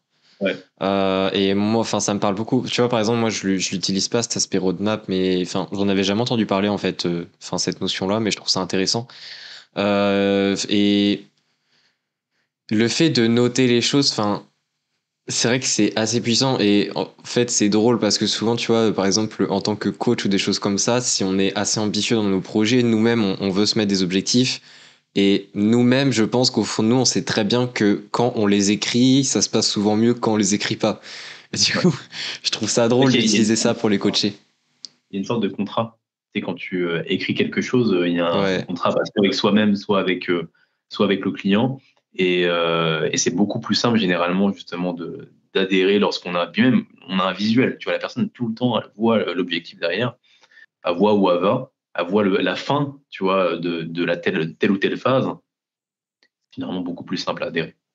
Non, mais clairement. Et justement, je pense que il me semble que tu avais un exemple tout à l'heure, mais là, je vais plutôt te demander, est-ce que tu pourrais nous parler d'un exemple ou d'un cas où justement il y avait un certain défi à surmonter en termes de nutrition, notamment, et comment est-ce que vous avez fait ensemble, enfin, que ce soit un cas où le défi est encore actuel ou même que c'est passé, comment est-ce que tu as fait avec la personne pour justement surmonter ça? Alors, en réalité, j'ai eu plusieurs cas de défis, on va dire, Ok, en ouais, nutrition. Et on va dire que j'ai pas un cas en particulier, mais j'ai un thème en particulier, ça a été le déficit. Et ok. il y a des personnes, tu vois, fut un temps, j'ai été peut-être un peu frileux sur le déficit à planifier. Et du coup, il y a des personnes qui ne perdaient pas beaucoup de poids par semaine, avaient un objectif de perte de poids, hein, ne perdaient pas beaucoup de poids par semaine. Et moi, de par le fait que j'étais frileux de baisser les calories, parce qu'on était déjà à un total calorique qui était un petit peu bas, mais que la personne, vu qu'elle avait des occasions sociales, certaines fois, et ben en fait, le total calorique, tu vois, était plus important par Hmm, définition, parce que ça se retranscrivait, on va dire, quotidiennement. Enfin, du moins, il y avait une moyenne qui était faite. ok. Et moi, l'intervention que j'aurais dû faire, ça aurait été de baisser les calories. Et du coup, la personne aurait mieux adhéré à son plan et peut-être aurait eu moins d'occasions sociales parce qu'en fait, elle aurait vu les résultats. Tu sais, quand quotidiennement, tu te lèves le matin et que tu vois moins 300 grammes, moins 300 grammes, moins 100 grammes, moins 200 grammes, en fait, tu es plus motivé que quand tu vois plus 100 grammes, 0 grammes et moins 100 grammes, tu Ouais, vois. ouais, ouais. Et du coup, potentiellement, tu tiens mieux le plan et du coup, tu as plus de résultats. Donc, ce qui peut être intéressant dans ce contexte-là, et ce que j'aurais dû faire dans ces contextes-là, c'est dans mes débuts de coaching, tu vois, généralement, ça aurait été de baisser les cales. De baisser les cales, de faire en sorte que la personne adhère à son plan par le fait qu'elle perde du poids plus rapidement. Parce qu'en fait, moi, ma logique à ce moment-là, c'était de me dire, putain, mais si je baisse les cales, elle va avoir faim et du coup, elle va craquer. Et du coup, elle va Ok. manger plus. Mais en fait, ça, c'est une logique qui peut paraître très logique et qui peut s'appliquer des fois à certains individus, et c'est Ouais. complètement vrai. Par contre, on voit justement dans les études de manière générale, ça c'était aussi des études qui ont été mises en avant dans Vac Nutrition, que les personnes qui étaient en déficit agressif adhéraient mieux à leur plan, même si elles avaient un petit peu plus faim. Je crois bien d'ailleurs qu'au niveau de la faim, c'était pas non plus si important que ça, mais même si elles avaient un petit peu plus faim, elles adhéraient mieux à leur plan que les personnes qui étaient en déficit moins agressif euh, dans le contexte où justement, elle voyait plus de résultats. Et donc, quand tu vois plus de résultats, tu as envie encore plus d'adhérer, etc., etc. Et Ouais, ensuite, c'est tu un pars cycle. plus déficit. Et puis, plus vite tu as fini d'être en cut, mieux c'est quoi. Donc, C'est et en ça. particulier, si tu es en surplus, si tu es en obésité ou en surpoids, on voit que plus tu perds en poids, plus tes facteurs de santé s'améliorent. Donc, en fait, Ouais, ouais, ouais. mieux c'est quoi. Donc ouais, je pense que c'est une des erreurs que j'ai fait dans le passé que je ne fais plus maintenant. Parce que aussi, une des erreurs aussi que j'ai pu faire, c'est peut-être de faire les choix par moi-même. C'est-à-dire que j'étais confronté à la situation de Mhm. stagnation du poids et j'essayais de trouver une solution par moi-même sans prendre en considération plus que ça l'avis du client en face. Chose que je ne fais plus maintenant. Ce que je demande, c'est justement à la personne en face de moi, OK, là, on a deux options qui s'offrent à nous, enfin, on a même plusieurs options. Soit on continue dans cette voie, le poids baisse doucement ou voire même stagne, on change rien. Soit on augmente la dépense, peut-être on augmente le cardio, le nombre de pas, les séances de musculation ou les séances d'entraînement quelconque qu'elle peut faire, ou on diminue, pardon, les apports. Et je lui donne à chaque fois les conséquences de chaque chose. Du coup, augmentation de la dépense, potentiellement, tu vas du coup avoir plus de séances, ou du moins plus de temps alloué à Ouais. faire tes différentes séances ou tes sessions de pas ou de cardio. Et conséquence de la perte du déficit plus important, du coup, tu vas avoir peut-être un petit peu plus faim. Donc, quel aliment est-ce que tu veux baisser en premier? Tu vois, je renvoie justement la personne à son choix. Je la rends autonome. Je renvoie ce que je disais juste avant, Mhm. justement, la théorie de motivation. Je la rends plus autonome parce qu'automatiquement, c'est elle en fait qui va faire son choix, même Ouais. si bien sûr c'est moi qui drive derrière, mais d'une certaine façon c'est elle qui fait son choix et donc elle va mieux adhérer à ce choix-là parce que c'est elle qui l'a fait et parce qu'en plus de ça, il y aura une conséquence de perte de poids plus importante et donc euh, derrière de meilleurs résultats, tu vois. Et en plus de ça, il y a un peu un contrat avec soi-même quand tu fais ton propre choix, tu vois, plutôt que quand c'est ton coach qui t'impose, ok, Ouais, non, ouais, baisse. ouais, ouais, ouais. Donc ouais, c'est un peu les situations dans lesquelles j'ai été confronté. Et d'ailleurs, au début du podcast, je parlais des formations que j'ai pu faire. La formation de Vassilis Iliopoulos, c'était une des formations justement qui m'a un peu bon, c'est il y a quelques années que c'est passé maintenant, c'était quand elle essayait de sortir, je crois, qui m'a un peu fait switch justement sur ma notion de perte de graisse rapide, Ouais. que je diabolisais hein, d'une certaine façon à l'époque. Et en fait, bah, qui est pas diabolisé, parce que bah, je l'ai revu du coup dans ma nutrition, c'est pas du tout à diaboliser. Ça correspond à certaines personnes, à plus que ce qu'on l'on pense, en réalité, Ouais. à mon sens. Et ça correspond pas bien sûr à certaines autres personnes, mais ça a à voir avec la situation dans laquelle tu es. Encore une fois, faut pas non plus être un coach à méthode. Hein. Faut pas se dire, moi je fais que des pertes de graisse rapides, moi je fais que des pertes de graisse lentes. Je pense que la méthode que tu appliques s'adapte à la personne que tu as en face de toi et pas l'inverse, tu vois. Non, je suis d'accord. Mais je trouvais ça intéressant aussi pour les auditeurs. Quand tu dis une perte de poids agressive vs modérée, on va dire, est-ce que tu as, on va dire, une certaine théorie derrière de pourcentage ou autre déficit? Tu dirais environ. En vrai, bah déjà, on sait que pour perdre 1 kg de masse grasse, en tout et pour tout, faut un déficit de 7700 calories. En tout cas, Ouais. c'est le chiffre qui est sur le papier. Mhm. Donc, si on voudrait perdre 1 kg par semaine, il faudrait du coup un déficit de 1000 calories. Ouais. Donc, bah, théoriquement, 1000 calories de déficit, 1 kg semaine, ça reste déjà un petit peu plus ou moins agressif. On peut pousser, je pense, jusqu'à même plus haut que ça, sûrement 1,5 kg, ou peut-être, je sais pas le calcul en tête, mais sur 1500 calories de déficit, je Ouais. pense. Ce qui peut paraître aussi assez important. Et en fait, je pense que l'agressivité, alors je sais pas si, en vrai, je sais pas s'il y a un chiffre, genre, dans la littérature qui est genre, ok, ça c'est agressif, ça ne l'est pas. Il y en a, après, je pense que c'est un peu comme beaucoup de sujets, il n'y a pas de consensus réel, hein. Mais moi, en tout cas, les chiffres que j'ai en tête, c'est agressif, c'est quand ça dépasse 30% des besoins quotidiens à maintenance, Ok, ok. généralement. Ouais. Enfin, moi, en tout cas, c'est le chiffre que j'ai en tête, tu vois. Par exemple, si quelqu'un est à 2000 calories par jour, si tu lui fais un déficit de 300 cales, tu vas pas dire que c'est agressif. Mais si tu lui fais un Mm. déficit de plus de 500 cales, là, ça commence à être agressif, tu vois. Mm. Ouais, je vois. Bah, ouais, dans ce cas-là, je dirais, moi j'avais en tête quand même aux alentours des 1000 cales de déficit, tu Ouais, vois, pour ouais, justement ouais, ouais. viser un kilo semaine, tout simplement. Ça me paraît déjà être bien agressif. Après, on peut être encore plus haut et du coup qualifier ça de très agressif. Après, je pense pas que je Ouais. pense à un peu, c'est lié à ta propre notion d'agressivité et le client que tu as en face de toi. Il y a des gens qui vont perdre des fois, j'ai déjà des gens qui n'ont pas eu 2 kilos semaine, tu vois, pendant une courte période, hein. Parce qu'ils avaient une grosse dépense et en fait, ils se sont mis à manger sainement, entre guillemets, du moins à manger Ouais. des aliments qui n'avaient une palatabilité qui était importante et boum, oh, 2 kilos semaine perdus pendant 2 semaines, tu vois, et en fait, ils adhéraient de fou parce que quand tu vois ça, tu es en surpoids, en obésité, t'as- ton poids est stagné pendant des années, tu vois 2 kilos semaine chaque semaine, mec, Non, mais t'es c'est heureux. incroyable. Et du coup, t'as bien. Mais je pense que justement, il faut beaucoup se baser aussi sur les besoins de la personne de base, tu vois, et la marge de manœuvre que tu as. Parce que je pense qu'il faut pas non plus. Enfin, tu vois, genre, il y a des personnes, en fait, le problème, je pense, avec la théorie, des fois, c'est qu'il y a des personnes qui perdent les notions du côté humain, où ils sont vraiment capables de mettre une personne à 1000 cales par jour, où là, bon, ça peut être compliqué si c'est tenu sur le long terme. Enfin, 1000 calories, bon, c'est, tu fais pas grand-chose. Mais, enfin, je pense que tout se discute, tu vois, mais. Faut du bon sens derrière les choix qu'on fait. Et bah, tu vois, tu me disais 1000 calories. En vrai, moi, j'ai déjà des gens qui sont pas à 1000 calories, mais qui s'en rapprochent, dépendant du contexte, Ouais, dépendant. Tu vois, j'ai une femme là que j'ai en coaching. C'est quelqu'un qui a un métabolisme de base qui est quand même assez bas à mon sens. En tout cas, c'est ma théorie. Et ce qui fait qu'elle pour être en maintenance, tu vois, genre à 1800 calories, elle est en maintenance, tu vois. Donc en fait, si on veut perdre un minimum, bah là, tu vois, la 1300 sur ses jours on et un truc comme 1200 sur ses jours off, quelque chose comme ça. Elle va faire du bodybuilding. Là, on est en pré-préparation, on est en pré-prep, ouais, qui fait qu'on veut perdre du poids un temps, ensuite revenir en maintenance et après repartir sur une prep. Euh, donc, ouais, dans ce contexte-là, tu vois, elle est quand même assez basse. Mais ouais, c'est comme tu dis, c'est adapté en fonction des gens. Et puis elle, ça se passe très, enfin, tu vois, ça se passe très bien à la ouais, fin. ouais, C'est ouais, pas, non, mais c'est ça, c'est elle est pas ça. en train de mourir. Mais bon, ouais, dans un contexte d'homme assez qui est musclé ou quoi, ouais, 1000 calories, ça commence à être, je pense que c'est même très, très, très, très, très négatif à tenir sur le long terme, mais pas non plus, tu vois, sur une courte période. Ouais, Si voilà, négatif. voilà. Il y a des gens qui jeûnent pendant un temps et ça se passe très bien, et puis quand ils remangent, tout va bien, tu vois. Donc, euh, donc ouais. Mais qu'est-ce que je disais par rapport à ça?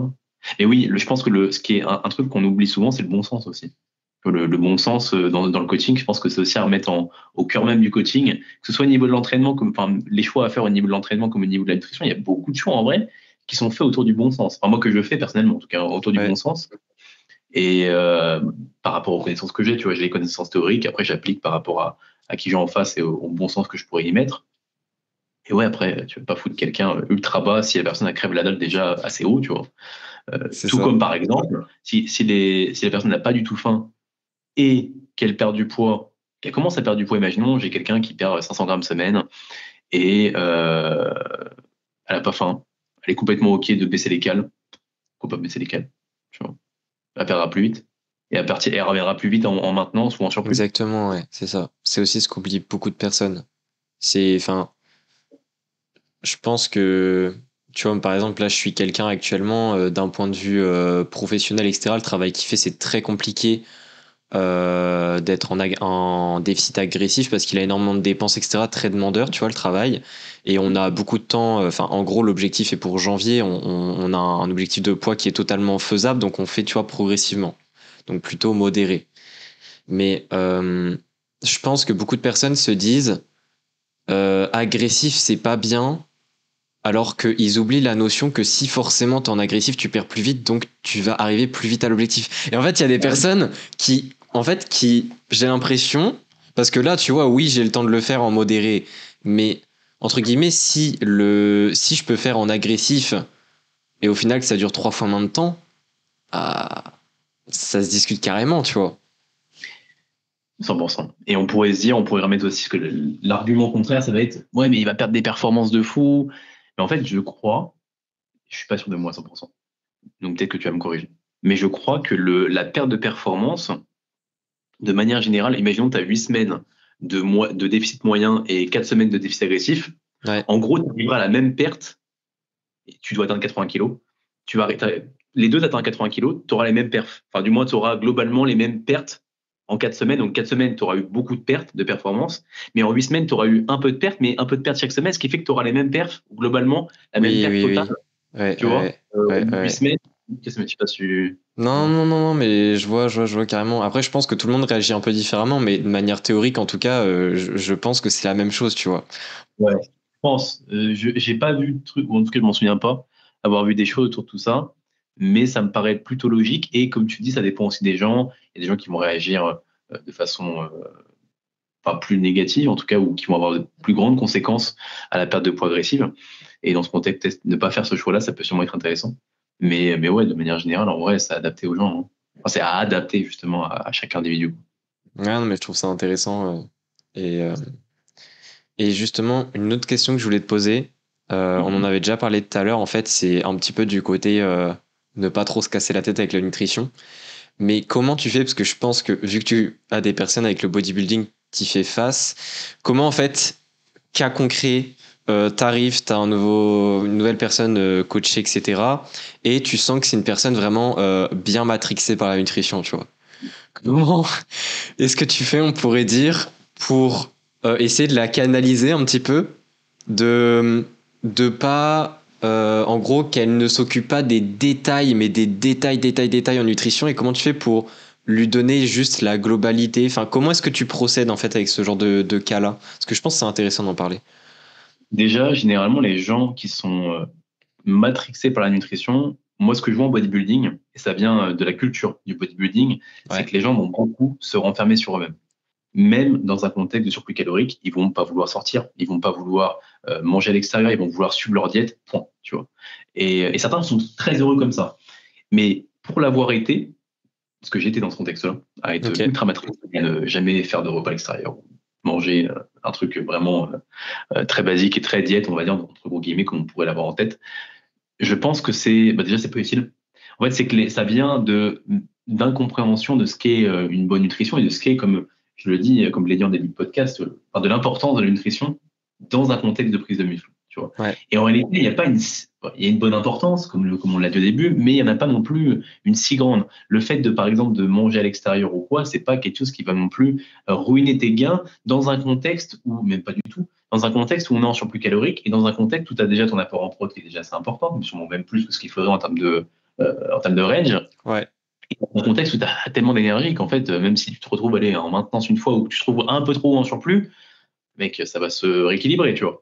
Donc, moi, généralement, c'est plus sur ça que je travaille quand j'ai des personnes qui me viennent me voir qui sont très axés bodybuilding. J'en ai beaucoup qui ont beaucoup de, c'est pas des biais, c'est pas le bon terme, mais qui ont beaucoup de croyances limitantes vis-à-vis de ça et qui vont du coup se prendre la tête sur plein de choses. Ah, mais là, je vais à l'extérieur, comment je peux matcher mes macros et tout pour avoir pied mon apport en prod comme tu me l'as. Mec, te prends pas la tête. Enfin, tu vois, mange juste ton repas à l'extérieur et voilà, et c'est tout. Tu vois, tu suis ta diète avant et si tu n'as pas un repas, on s'en fout. C'est pas la fin du monde. Donc, ça va plus être sur ça. Et en fait, je vais mettre en avant plutôt comment dire, moins de prise de tête autour de la nutrition. Tu vois.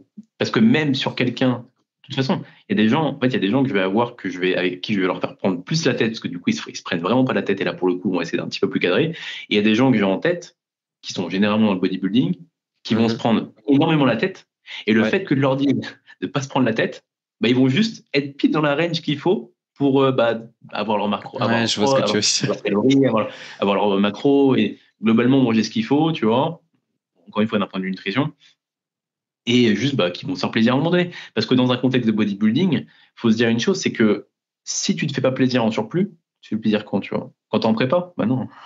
En prépa, tu te fais pas plaisir. Tu vois. En prépa, tu suis ta diète, c'est tout. Tu vois. Ça, par contre, je suis assez strict là-dessus. Ou dans un contexte de déficit, si on veut être rapide, même chose, on évite de faire des repas à l'extérieur.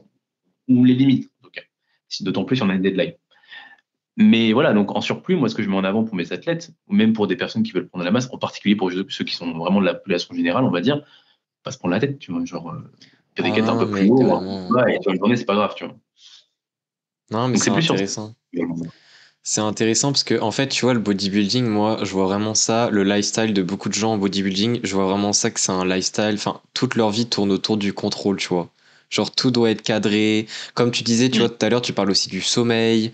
Vraiment, toutes les. Enfin, moi, en fait, je visualise vraiment, tu sais, le gars avec son tableur Excel qui rentre, ok, j'ai dormi 7 heures, tu sais, avec sa montre au poignet qui fait le sommeil, ok, c'est bon, j'ai un score au moins de 80.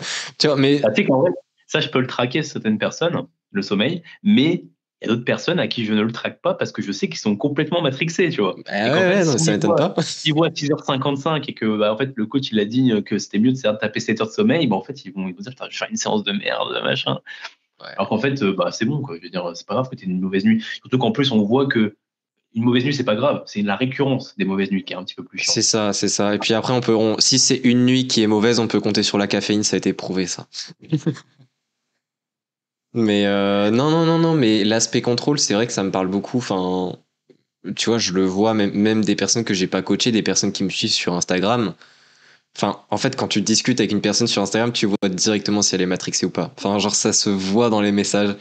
Et en fait, tu vois, moi, ce que j'essaye beaucoup de développer dans le coaching, si j'ai à faire face à une personne qui a un petit peu ce côté matrixé, c'est la notion de laisser aller, tu vois. Enfin, en fait, c'est super bizarre quand je leur dis ça parce qu'ils sont en mode, mais attends, mais qu'est-ce que tu me dis? Parce que justement, l'exemple du restaurant, ça me parle parce qu'il y a pas longtemps, j'étais en appel avec un coaché et il m'a dit, oui, en ce moment, je suis en vacances, je vais assez au restaurant, etc. Non, je sais pas trop quoi choisir. Et moi, on avait beaucoup discuté en fait de la notion de vacances où moi je lui dis que c'est le moment en fait de te laisser aller. Bon, évidemment, j'ai détaillé parce que laisser aller, il aurait pu se dire ok, ça veut dire je mange autant que je veux et tout. Du coup, je lui ai expliqué, je lui ai dit c'est un peu un diet break, tu vois. Je lui ai dit pendant tes vacances, tu t'en occupes pas. Mais sauf que c'est une personne qui a beaucoup de mal en fait à se détacher de la nutrition, tu vois. Il a toujours un peu l'œil dessus à travers les réseaux, les gens qui suivent, etc. Et je lui ai dit en fait ce qui te bloque dans ta perte de poids actuellement, c'est que tu es trop concentré sur ta nutrition. Et en fait, c'est super bizarre de dire ça, tu vois. Mais je pense que ça concerne plus de gens qu'on le pense, avec notamment les réseaux maintenant où il y a beaucoup de discussions autour de ça, de comportements, on va dire, extrêmes. Enfin, tu vois un petit peu. 100%. 100%. Et je pense qu'il y a une grosse diabolisation également des repas libres. Il y a une incompréhension sur ce que sont les repas libres. J'entends des fois sur les réseaux des gens qui disent ouais, faut pas faire de cheat meal, machin. Bon, je suis pas fan du terme cheat meal. Ouais, moi aussi. Mais parce que justement, ça renvoie une connotation un peu négative, comme si on trichait, tu vois, genre comme si qu'il y avait des règles. Ouais, c'est comme si tu avais ton joker de la semaine à placer, parce que tu dois placer ton joker. Oh, ça y est, c'est le joker, c'est enfin le repas que j'attendais. Enfin, ouais. tu vois. Mais tu vois, d'une certaine façon, il y a des gens qui vont aussi très très bien vivre le fait d'avoir un repas libre dans la semaine. Ouais, J'appellerai pas de mais tu vois, de se dire, parce que le samedi soir, je fais mon repas libre, mon coach il est OK. Enfin, tu sais, ils vont se sentir super bien de faire ça, tu vois.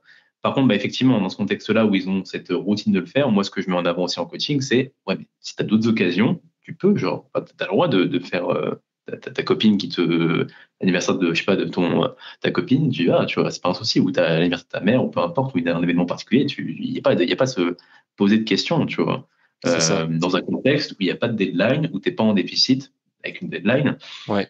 voilà, il y a pas de souci à se faire par rapport à ça, à mon sens. Euh, et il y a d'autres personnes que je vois également sur les réseaux, des coachs, qui vont diaboliser le fait justement aussi de se mettre des routines. À contrario, de se dire, ah, faut pas que tu te dises le samedi, tu te fais un cheat meal ou le samedi, tu te fais un repas libre. C'est pas bien, machin. En fait, il y a des gens qui le vivent très bien, tu vois, de faire. Enfin, tu vois, c'est Mhm. aussi.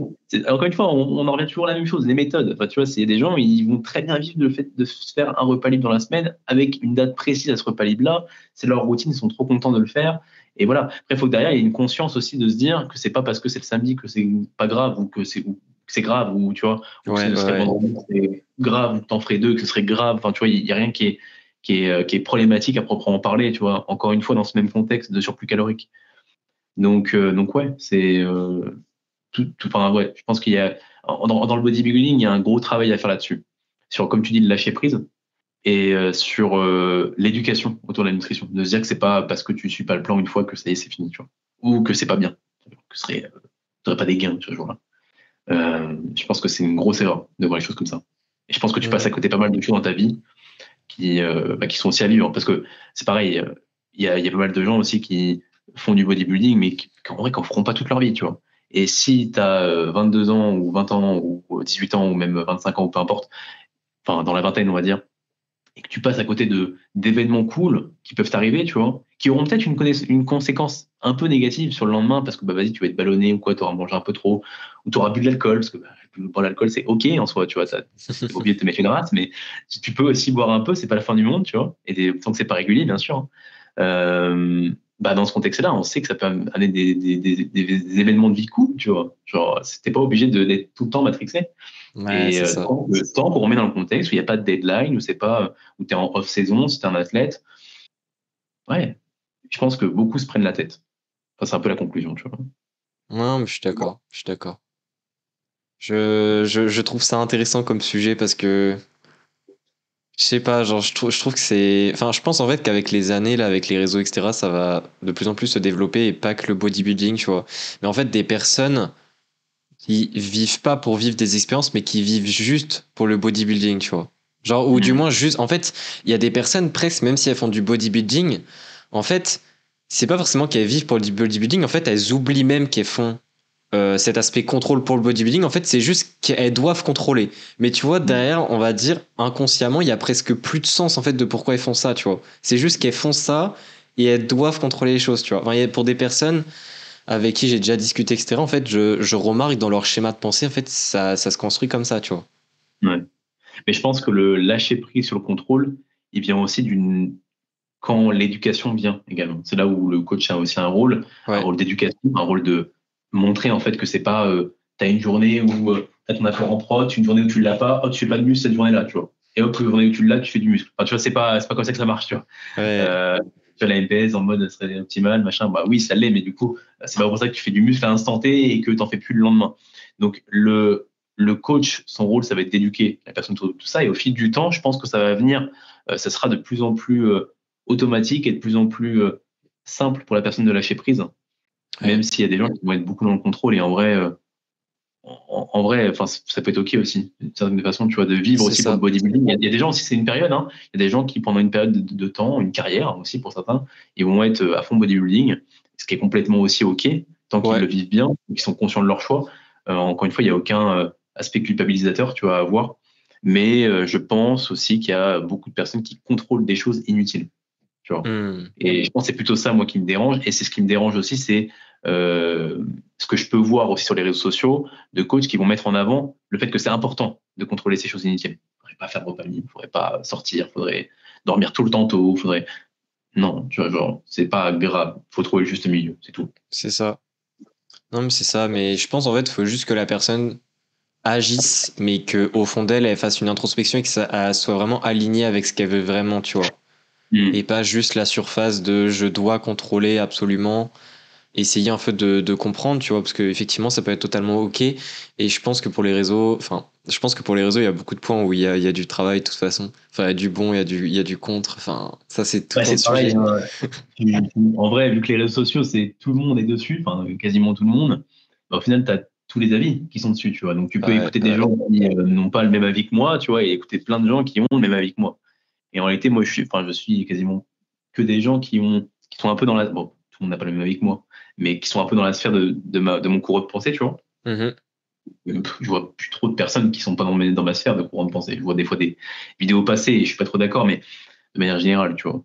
Donc, bon, après, ça reste, on va dire, on est dans un pays libre. Enfin, moi, je suis dans ce pays-là, mais on est dans un monde, j'ai ma pensée libre, en tout cas, donc tout le monde a le droit de donner son avis. Mais après, voilà, je pense qu'il y a des avis qui peuvent avoir des conséquences un peu négatives quelquefois.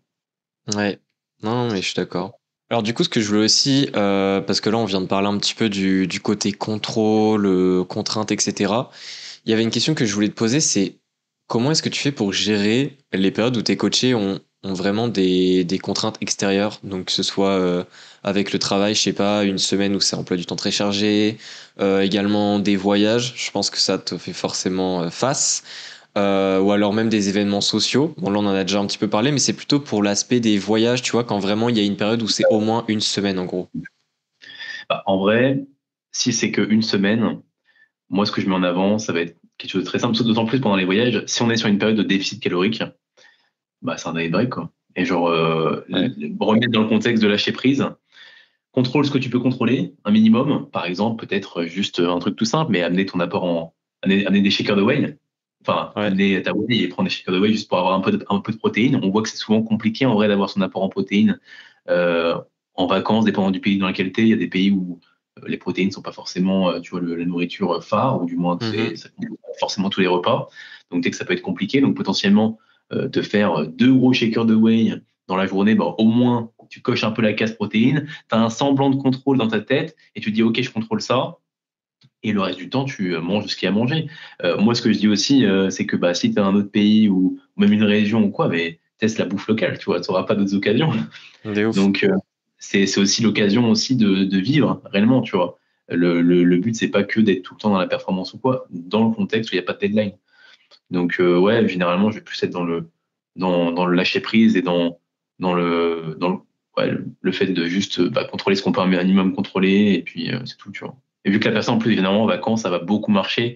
En fait, j'ai rarement des gens, tu sais, qui ont pris énormément de poids post-vacances, tu vois, dans un contexte où ils veulent prendre du poids.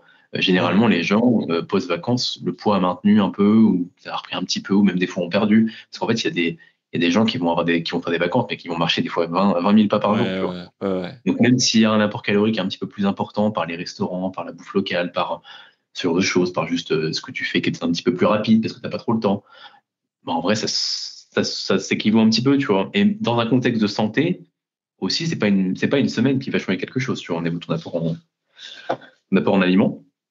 Donc t'es pas obligé d'être optimisé pendant une semaine, hein. C'est ça. Et je pense même que c'est bénéfique pour la santé.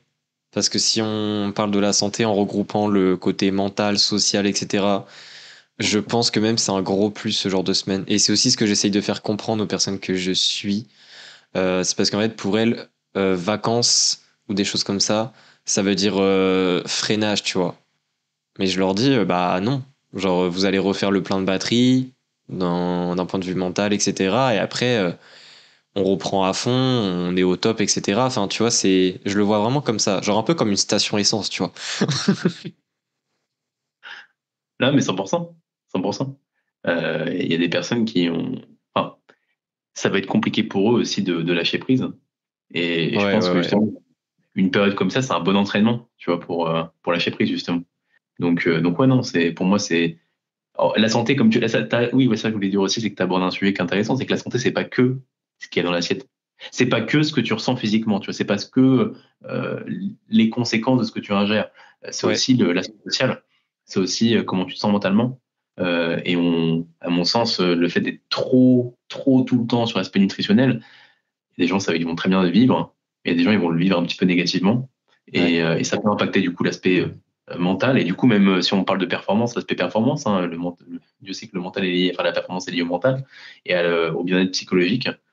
D'ailleurs, je crois qu'il y a eu, je vais te dire des bêtises, mais je crois qu'il y a eu des études qui ont été faites où, pas des études, mais des observations peut-être où des gens qui étaient très stressés avaient du mal à aller loin dans l'effort, tu vois, comparativement à des gens qui étaient stressés. Enfin, tu vois, je dis peut-être de la merde, mais en tout cas, il y avait un délire comme ça ou qui Non, c'est m'avait amené à ces possible, hein. conclusions-là.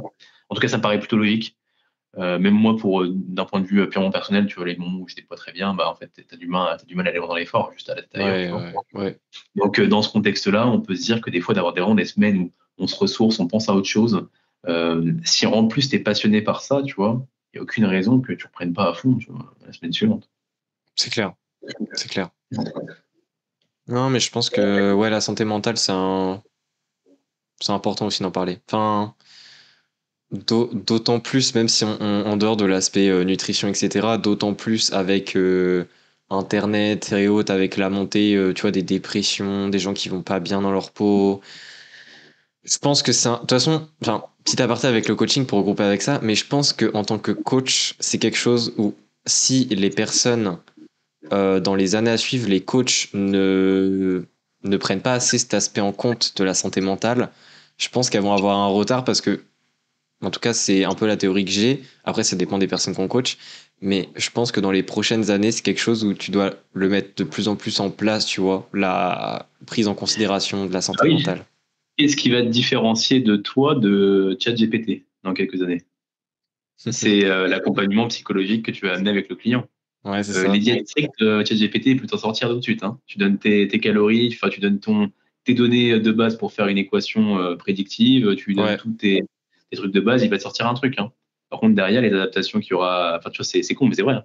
Et derrière, les adaptations qu'il y aura à mettre en place, bah, c'est plus au niveau du coach. Et je pense que l'IA, sur les prochaines années, ça va être encore de plus en plus important, tu vois, au niveau. Enfin, tu vois, ouais, là, on ouais. est simple, hein, mais je crois que là, ils ont prévu des trucs de fou, tu vois.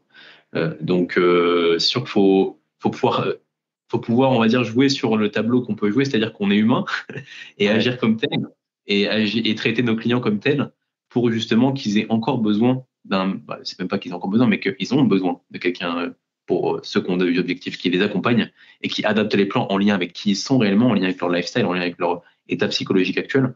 Et si derrière, tu prends pas ça en considération, qu'est-ce que tu es de plus qu'une IA en fait? C'est ça. C'est ça. Et d'ailleurs, ça me fait penser à un truc, tu vois, vraiment, ça vient de me faire une hypothèse que j'ai. Mais une hypothèse où j'aime pas trop l'idée, mais je sais pas ce que t'en penses.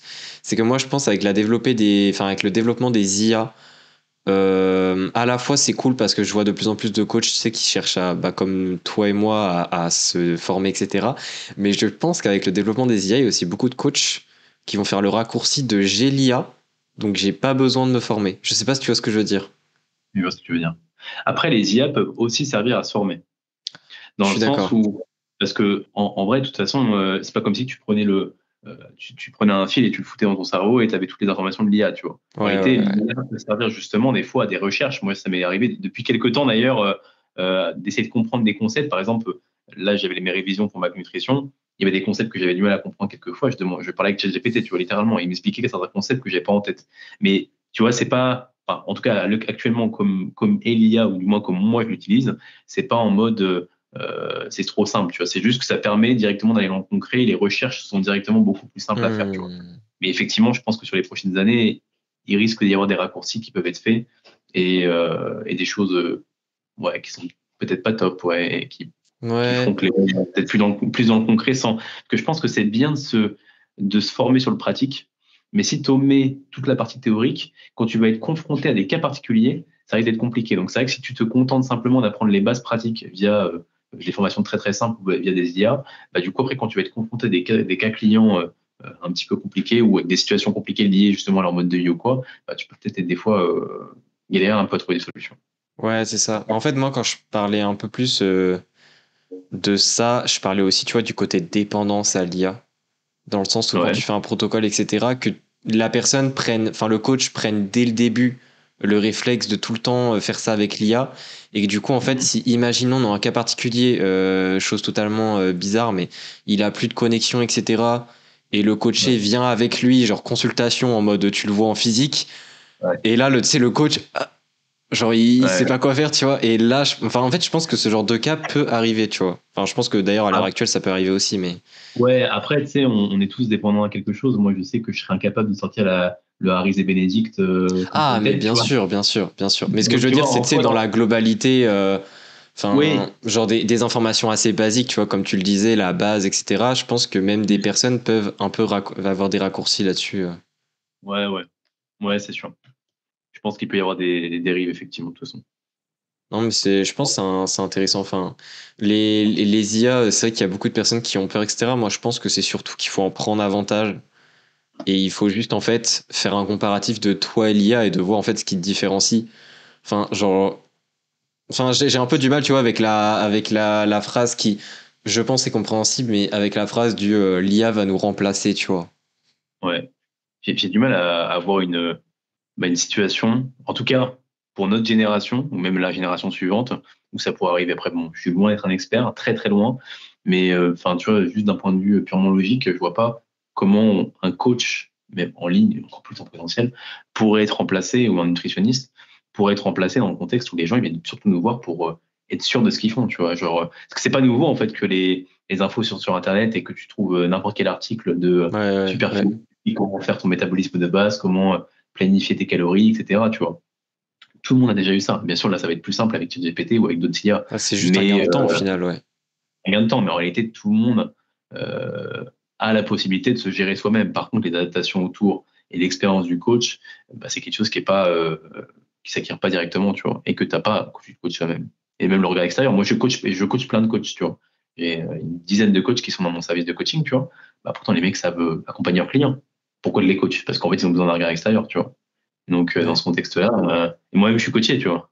Donc, au final, Ouais, tu non, mais vois, des c'est pas. comptes à rendre et tout, tu vois. Ça, c'est puissant, vraiment. Ah ouais. Ah bah, c'est une dinguerie. Que ce soit sur ça, comme sur plein d'autres choses, le fait d'avoir des comptes à rendre, ça te permet de rester justement sur la voie, tu vois, et de Ouais, pas dévier. c'est ça. C'est ça. Et je voulais te poser une dernière question. Dis-moi. Et une question, je trouve ça intéressant.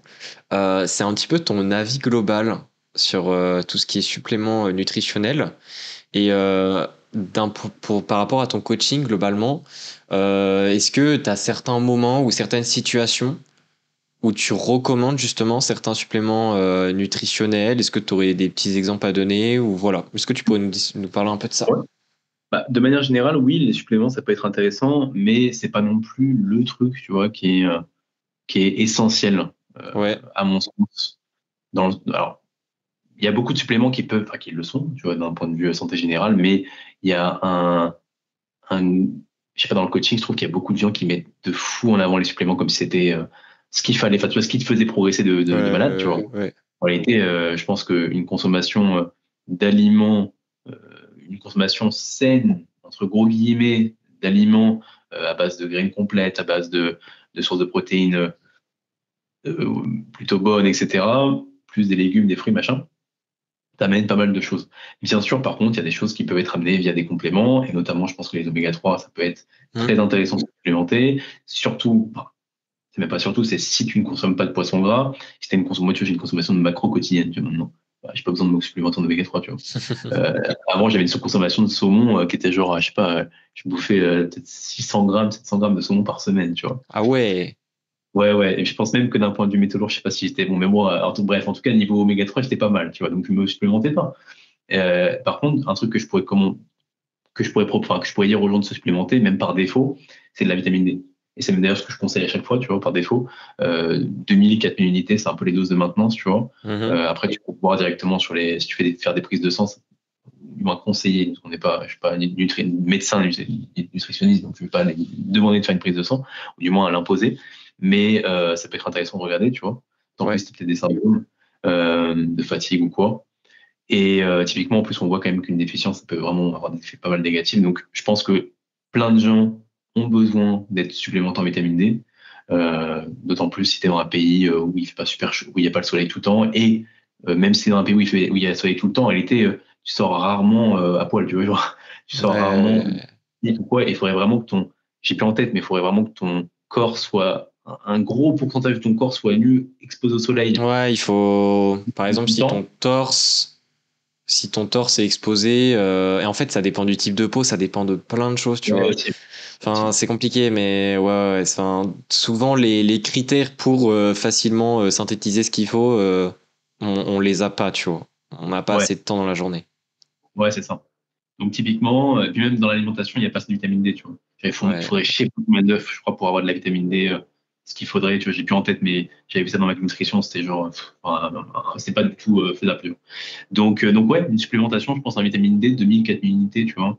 Ça peut être intéressant, je pense. Et puis après, des doses de régulation par rapport à ce que tu peux observer en termes de déficience sur les prises de ouais, sang.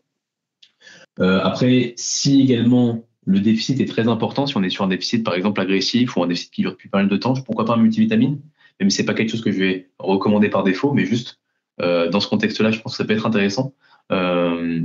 Juste les gens mangent moins, donc en fait il y a potentiellement moins de vitamines qui rentrent, donc pourquoi pas prendre un bon multivitamine, tu vois, pour éviter toute déficience. Et après, d'un point de vue performance, je dirais que la créatine, ça peut ouais. être intéressant. Enfin, c'est même intéressant, très clairement, tu vois, pour la prise de muscle, même pour les performances cognitives, ça peut être aussi intéressant. Et justement, ça, au niveau des recommandations, tout le monde dit 5 grammes, tu vois. Et ça, je l'ai vu dans ma nutrition. En fait, on est sur une recommandation. Il y a une recommandation par poids de corps qui existe, tu vois, qui va dépendre Ouais, de la. 0,03, Voilà, c'est ça. Et si tu es en loading phase, donc tu n'as jamais pris de créatine avant, 0,3 0,3, ouais, ouais. pendant X temps. Donc, ça peut être intéressant du coup à supplémenter en créatine. Je pense même, moi, c'est un truc que je recommande généralement. En vrai, moi, en termes de starter pack, je vais dire vitamine D, créatine, oméga 3 si pas de consommation de poisson gras, et le reste, et puis multivitamine si vraiment déficit. Ouais. Après, si on voudrait vraiment pousser le truc, moi, je sais pas, j'ai un client qui veut vraiment pousser la performance au max. Je pense que la bétalanine, ça pourrait être intéressant, Mhm. potentiellement même pour les sportifs d'endurance, même, je pense, pour la prise de muscle également. Tu sais, Mhm. ceux qui font ce genre de choses, tu vois, je pense que ça peut être intéressant. Là, j'ai jamais essayé moi-même, mais là, j'ai mon colocataire coaching Romain, avec qui je fais le podcast, d'ailleurs, que j'ai même pas parlé pendant ce Ouais, tu pourras podcast. en parler après, à la fin. De toute façon, je vais te Voilà, demander où est-ce qu'on peut te retrouver si tu veux. Young Trainers. Pour ceux qui regardent sur YouTube, j'ai un Je petit, mettrai le lien, de toute façon, de ton cool. podcast. On en parlera après. Bon, du coup, coaching Romain, qui est mon colocataire, également mon collaborateur, qui teste la bétalanine en ce moment. Ah, Pour son contexte de prise de muscle. Mais du coup, tu vois, c'est un peu chiant parce qu'en fait, là, tu disais que ce symptôme, il avait des picotements de fou partout, tu vois, ouais, avec la ouais, bétalanine, ça m'étonne pas, ouais. des symptômes négatifs. Et pour le coup, la bétalanine, ce qui est intéressant, est-ce que très peu de gens font, parce que les gens, ils les prennent juste en booster, tu vois. Mhm. Mais en fait, c'est intéressant plutôt de le répartir sur la journée. Oui, oui. Ouais, Parce que, il y a beaucoup de suppléments où c'est ça, parce que sinon, t'as plus. Enfin, en fait, en répartissant la dose, ça dilue un peu tes effets négatifs, on pourrait dire. Et au final, t'apportes la même dose, tu vois. Enfin, je sais que c'est la même chose avec le bicarbonate de sodium, le nitrate aussi, ça peut. Il y a pas mal de suppléments où c'est intéressant. Et aussi, il y en a pas mal. Faut quand même toujours un peu regarder, mais il y en a pas mal où c'est mieux de les prendre pendant un repas que de manière isolée, tu vois. ouais, généralement, c'est ce que je peux conseiller, de toute façon. Ouais. Donc ouais, voilà puis peut-être aussi magnésium et zinc, ça peut être aussi intéressant si on n'atteint pas justement les recommandations dans la nutrition elle-même. Mhm. Et dans le contexte où moi, par exemple, j'ai un tableau, tu vois, où j'ai genre les aliments avec les micronutriments dedans, et du coup, je peux voir Ouais. en fait les carences, mais encore une fois, tout le temps, ça c'est la même chose, c'est que on n'est jamais trop sûr parce que vu que tu fais du sport, tu transpires beaucoup, ça peut être intéressant de Ouais, supplémenter en ouais, il y a magnésium. une marge d'erreur, hein. Puis après, même les aliments eux-mêmes, il y a aussi une marge d'erreur, tu vois. Donc, Et puis c'est les personnes à switch, vu que moi je pensais aussi de switcher les aliments, donc en fait tu sais jamais vraiment ce qu'elle consomme, tu c'est vois. ça. Peut-être si elle a le budget en vrai que la personne est sportive, magnésium, zinc, si c'est pas le cas, je pense que j'irai pas forcément complémenter, tu vois. Je pense qu'il y a quand même de toute façon, la musculation et le bodybuilding, il y a c'est dans la culture de se complémenter, tu vois. Tu sais, c'est encore Ouais, une fois dans ouais, la ouais.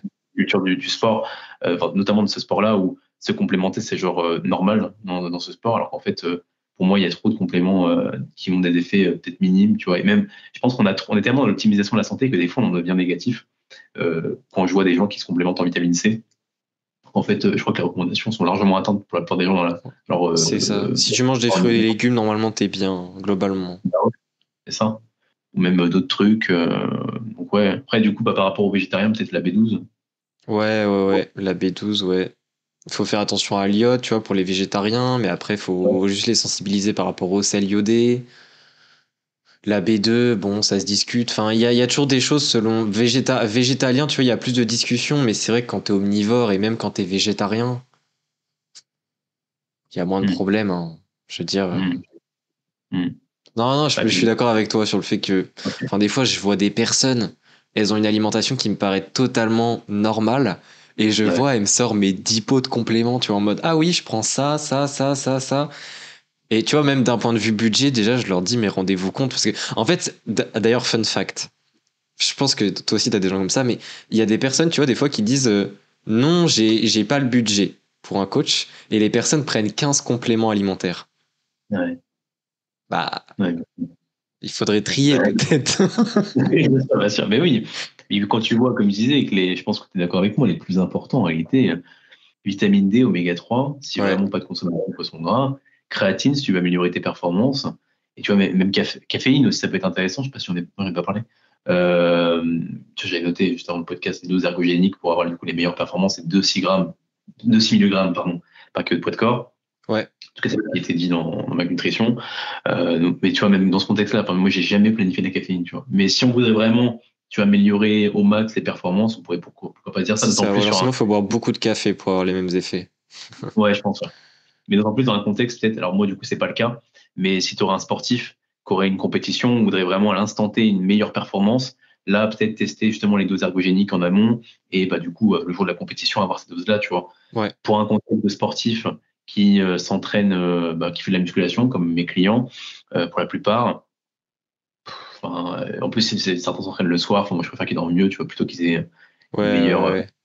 Et vont avoir une dépendance, comme on en parlait au début de podcast, sur la caféine. C'est ça. En tout. Ils vont avoir une dépendance à cette caféine, donc après ils vont devoir avoir plus, etc. Et puis du coup des doses qui peuvent du coup après nuire au sommeil. Moi je sais que si je prends du café à, je sais pas, 14 heures, tu vois, mec, je dors pas. Hein. Ah ouais? Ah ouais, ouais, je suis très très sensible à ça, moi. Ah, ok. Enfin, je dors pas, mais genre je mets du temps à m'endormir, tu vois. Ouais, je vois. Je t'avoue que je bois Donc, pas vraiment de café, donc je me rends pas compte. Moi, en fait, je bois que. En fait, j'ai du café là, à l'appart, mais je bois que du café quand on m'en propose. En fait, j'ai jamais eu le réflexe d'en prendre moi, tu vois. ok. Ou alors sinon, c'est vraiment, tu vois, si je suis crevé, que j'ai une séance, justement, vu que je Ouais. connais la théorie, je me dis, allez hop, en plus, tu sais, il y a l'effet placebo, tu vois, où je me dis, j'en prends jamais, mon corps est pas du tout habitué, donc si j'en prends et en plus je suis fatigué, là, ça va y aller, tu vois. Ah bah, Ça- en vrai, c'est vrai que c'est le meilleur. Moi, à l'époque, il y a quelques années, quand je travaillais en salle, enfin, quand j'étais en stage BPGEP, c'est que justement, j'étais mort des fois, c'est que je devais faire un training l'après, mais que j'avais bossé le matin très tôt. Je prenais Ouais, un café, j'avais pas l'habitude de boire du café à ce moment-là, je prenais un café à ce moment-là, mais la séance se passait trop bien, tu vois. Et ouais, maintenant, je sais que moi, le café n'a plus le même effet. Il y a un peu là, moi, je prends 2 cafés par jour, tu vois. Il y a la routine du matin ou un ou deux, où je prends mon café tout le temps en me réveillant. D'ailleurs, je sais pas si toi, t'as des retours par rapport à ça au niveau, parce que j'ai entendu pas mal de gens qui me mettaient en avant la théorie et je me suis jamais renseigné. Comme quoi, il fallait pas boire de café sur la demi-heure ou l'heure du réveil par rapport à je ne sais plus le quoi. cortisol, Ouais, ouais, voilà, par rapport au ou ça le cortisol. fait monter en flèche, ou je sais pas quoi. Ouais, en gros, il fallait attendre qu'il redescende. Parce que du coup, je pense que quand tu te réveilles, t'as le cortisol qui est super haut. Ouais. Et du coup, il y avait un délire comme ça, mais il y avait d'autres trucs aussi, je crois. T'en penses quoi, toi? Moi, j'ai que la notion du cortisol. Après, en fait, j'ai pas lu d'études précises à ce niveau-là. Ouais, une théorie très mécaniste, tu vois, genre. Bah, Mais je sais pas. je sais pas, moi, ça me paraît vraiment, tu sais, là, tu sais, le genre de choses, mais que basé sur la théorie pure, pure, Oui, pure, voilà, et bien pas du sûr. tout. Enfin, pour le moment, enfin, encore une fois, tu sais, ça me paraît tellement un truc précis que j'y prête pas attention. Genre, si je commence à dire à mes coachés, par contre, vous prenez votre café que entre 9h30 et 11h30, bon là, non, non, non.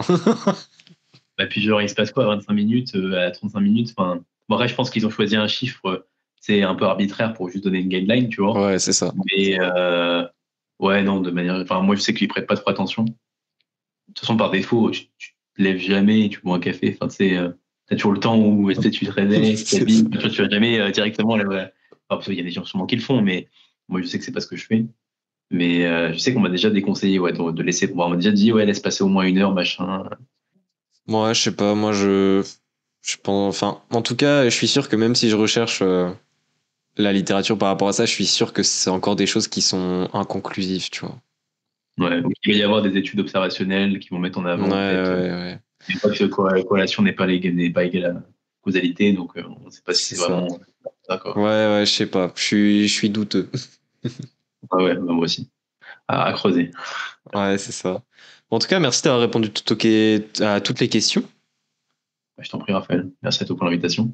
Et bah, avec Et plaisir. Et justement, on parle de ton podcast maintenant. c'est vrai que j'ai oublié d'en parler en début de mon introduction. J'ai effectivement un podcast qui s'appelle les Young Trainers que j'anime. J'ai un petit suite exprès pour ça. Ouais. J'ai mis exprès pour le podcast pour faire la pub.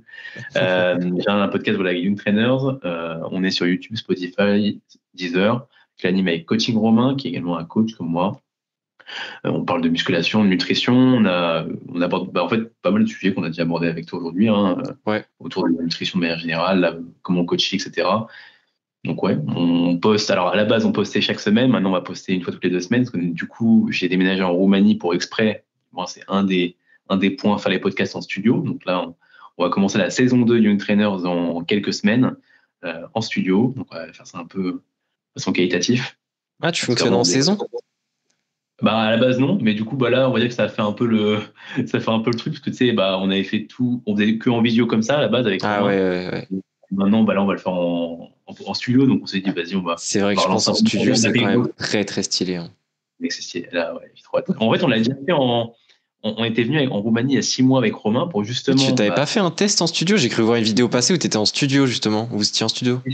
si, si, on avait fait un test en studio. C'est pas dans le même où on va aller finalement. Ok. Mais le studio était vraiment très cool. Et du coup, on avait fait un test, parce qu'on était resté 2 semaines ici. En fait, le but, c'était justement de voir un peu comment était le pays, tout ça. Bon, on avait déjà le projet un peu d'y Ouais. vivre. Et du coup, on avait un peu tâté le terrain. On avait fait voilà, le podcast en studio. Et ouais, c'était vraiment très cool. Et ça nous a grave donné envie de refaire ça. Et en fait, on a aussi, avec Romain, on a pas mal de projets, notamment la création d'une formation à destination des coachs Oh. aussi, qui va s'appeler du coup Young Trainers Programming. La formation va être axé principalement sur l'entraînement. Donc, on ne touchera pas à la nutrition, mais on va aborder voilà, tout ce qui est sujet en fait, pratico-pratique autour de la création de programmes, autour de l'accompagnement de clients, qui sont des sujets en vrai qui sont peu abordés dans le milieu des formations francophones et même Ouais. anglophones qu'on a pu faire. Il y a beaucoup de sujets qui sont abordés de très théoriques, mais tu vois ce que j'ai pu repérer généralement dans les formations que j'ai pu moi-même faire, ou même des gens qui ont pu en faire, que j'ai pu faire ou qui ont fait d'autres, c'est qu'en fait, ils ont pas, ils savent pas comment programmer, ils savent pas comment coacher réellement. Tu vois. Ça vient beaucoup avec Hmm. le terrain, au final, avec les expériences que tu as. Et l'idée, c'est que dans notre formation, justement, notre but, c'est aussi de créer quelque chose qui va permettre d'amener ou de condenser toute notre expérience autour du coaching, d'entraînement, et justement de permettre aux gens de ne pas faire forcément les erreurs qu'on a fait, ou du moins d'être directement OK dans le concret. Comment on programme, quel exo on met, pourquoi, comment on rattrape tel point faible. Enfin, tu vois, c'est plein de choses, au final, plein de questions Ouais. que tu peux poser, que moi j'ai pu me poser dans mes débuts, mais que j'étais obsédé par ce genre de choses dans mes débuts de coaching. Là, j'ai eu au fil du temps mes réponses. Et l'idée, c'est que justement, créer une formation très pratique qui parle un peu de la théorie, mais qui l'omet quand même un peu plus que toutes les autres formations qu'on a pu faire. Je Ouais. pense que ça peut être intéressant, je pense que ça peut pas mal plaire. Donc, Ah. s'il y en a qui sont intéressés, n'hésitez pas à m'envoyer un message sur Instagram, Bah ouais, de toute façon, je mettrai ton Insta. On peut te retrouver où sinon sur Insta? Instagram, jr.body. Ouais. En vrai que Instagram, parce que du coup, Young Trainer sur YouTube et Spotify. Ouais. Euh, c'est tout, Ok, bah je mettrai les liens de toute façon. Comme ça, au moins, ça marche. les gens auront le choix. Voilà. Non, mais en tout cas, c'était vraiment cool. Enfin, j'ai Ouais, beaucoup aimé. D'ailleurs, t'as fait le record de durée de c'est podcast. vrai. Ouais, ouais. On a fait 2 heures, là. Il y a 2h07, mais il y a eu un petit Ouais, peu de ouais, discussion. là, on est en enregistrement, là, on a 1h54 là. Ok, pas trop Je stylé. crois que le plus long que j'avais fait, c'était avec Clément Noblet, jusqu'à Ok, maintenant. 1h30, je crois, un truc comme ça. je vais être servi, hein. Non, mais en tout cas, Super. c'était vraiment cool. Merci beaucoup, encore une fois, Jérémy, pour tout. Mais merci à toi pour l'invitation. Bah, avec plaisir. Bon, en vrai, en plus, je trouve ça drôle d'inviter des personnes qui ont elles-mêmes un podcast. Ouais, bah ouais. Bah en vrai, Raphaël, si un jour tu passes en Roumanie, on peut faire un podcast en Ah bah, studio, hein. carrément, hein. Je sais pas si c'est loin de la Suède, ça. Faudrait que je regarde. Je crois que c'est vraiment vers l'est de l'Europe, non? Ah non, peut-être Ouais, pas. ouais. C'est en dessous de l'Ukraine. Ok. Ouais. C'est en dessous de l'Ukraine. Donc, mais en vrai, c'est en plus les vols en Roumanie, c'est vraiment pas cher. Tu vois, là, quand on venait, bon, là, nous, on n'est pas venu en avion, on est venu en voiture. Ça fait 30 heures de route Ouais. de Tours à Roumanie. Et du coup, les avions, par contre, c'est genre, les vols, c'est 30 euros, tu vois. Ah ouais, ok. Non, ouais, C'est je peux vraiment. regarder par curiosité, juste. Je crois Ouais. que les pays de l'Est, de toute façon, c'est moins cher, hein. Ah, bah oui, oui. C'est bien pour ça que je suis ici. Non, merci beaucoup en tout cas. Parfait. Et puis, bah, merci à toutes les personnes de nous avoir écoutés. N'hésitez pas à suivre Jérémy. Tous les liens sont dans la description de l'épisode. Et on se dit à la prochaine. Allez, ciao. Ciao.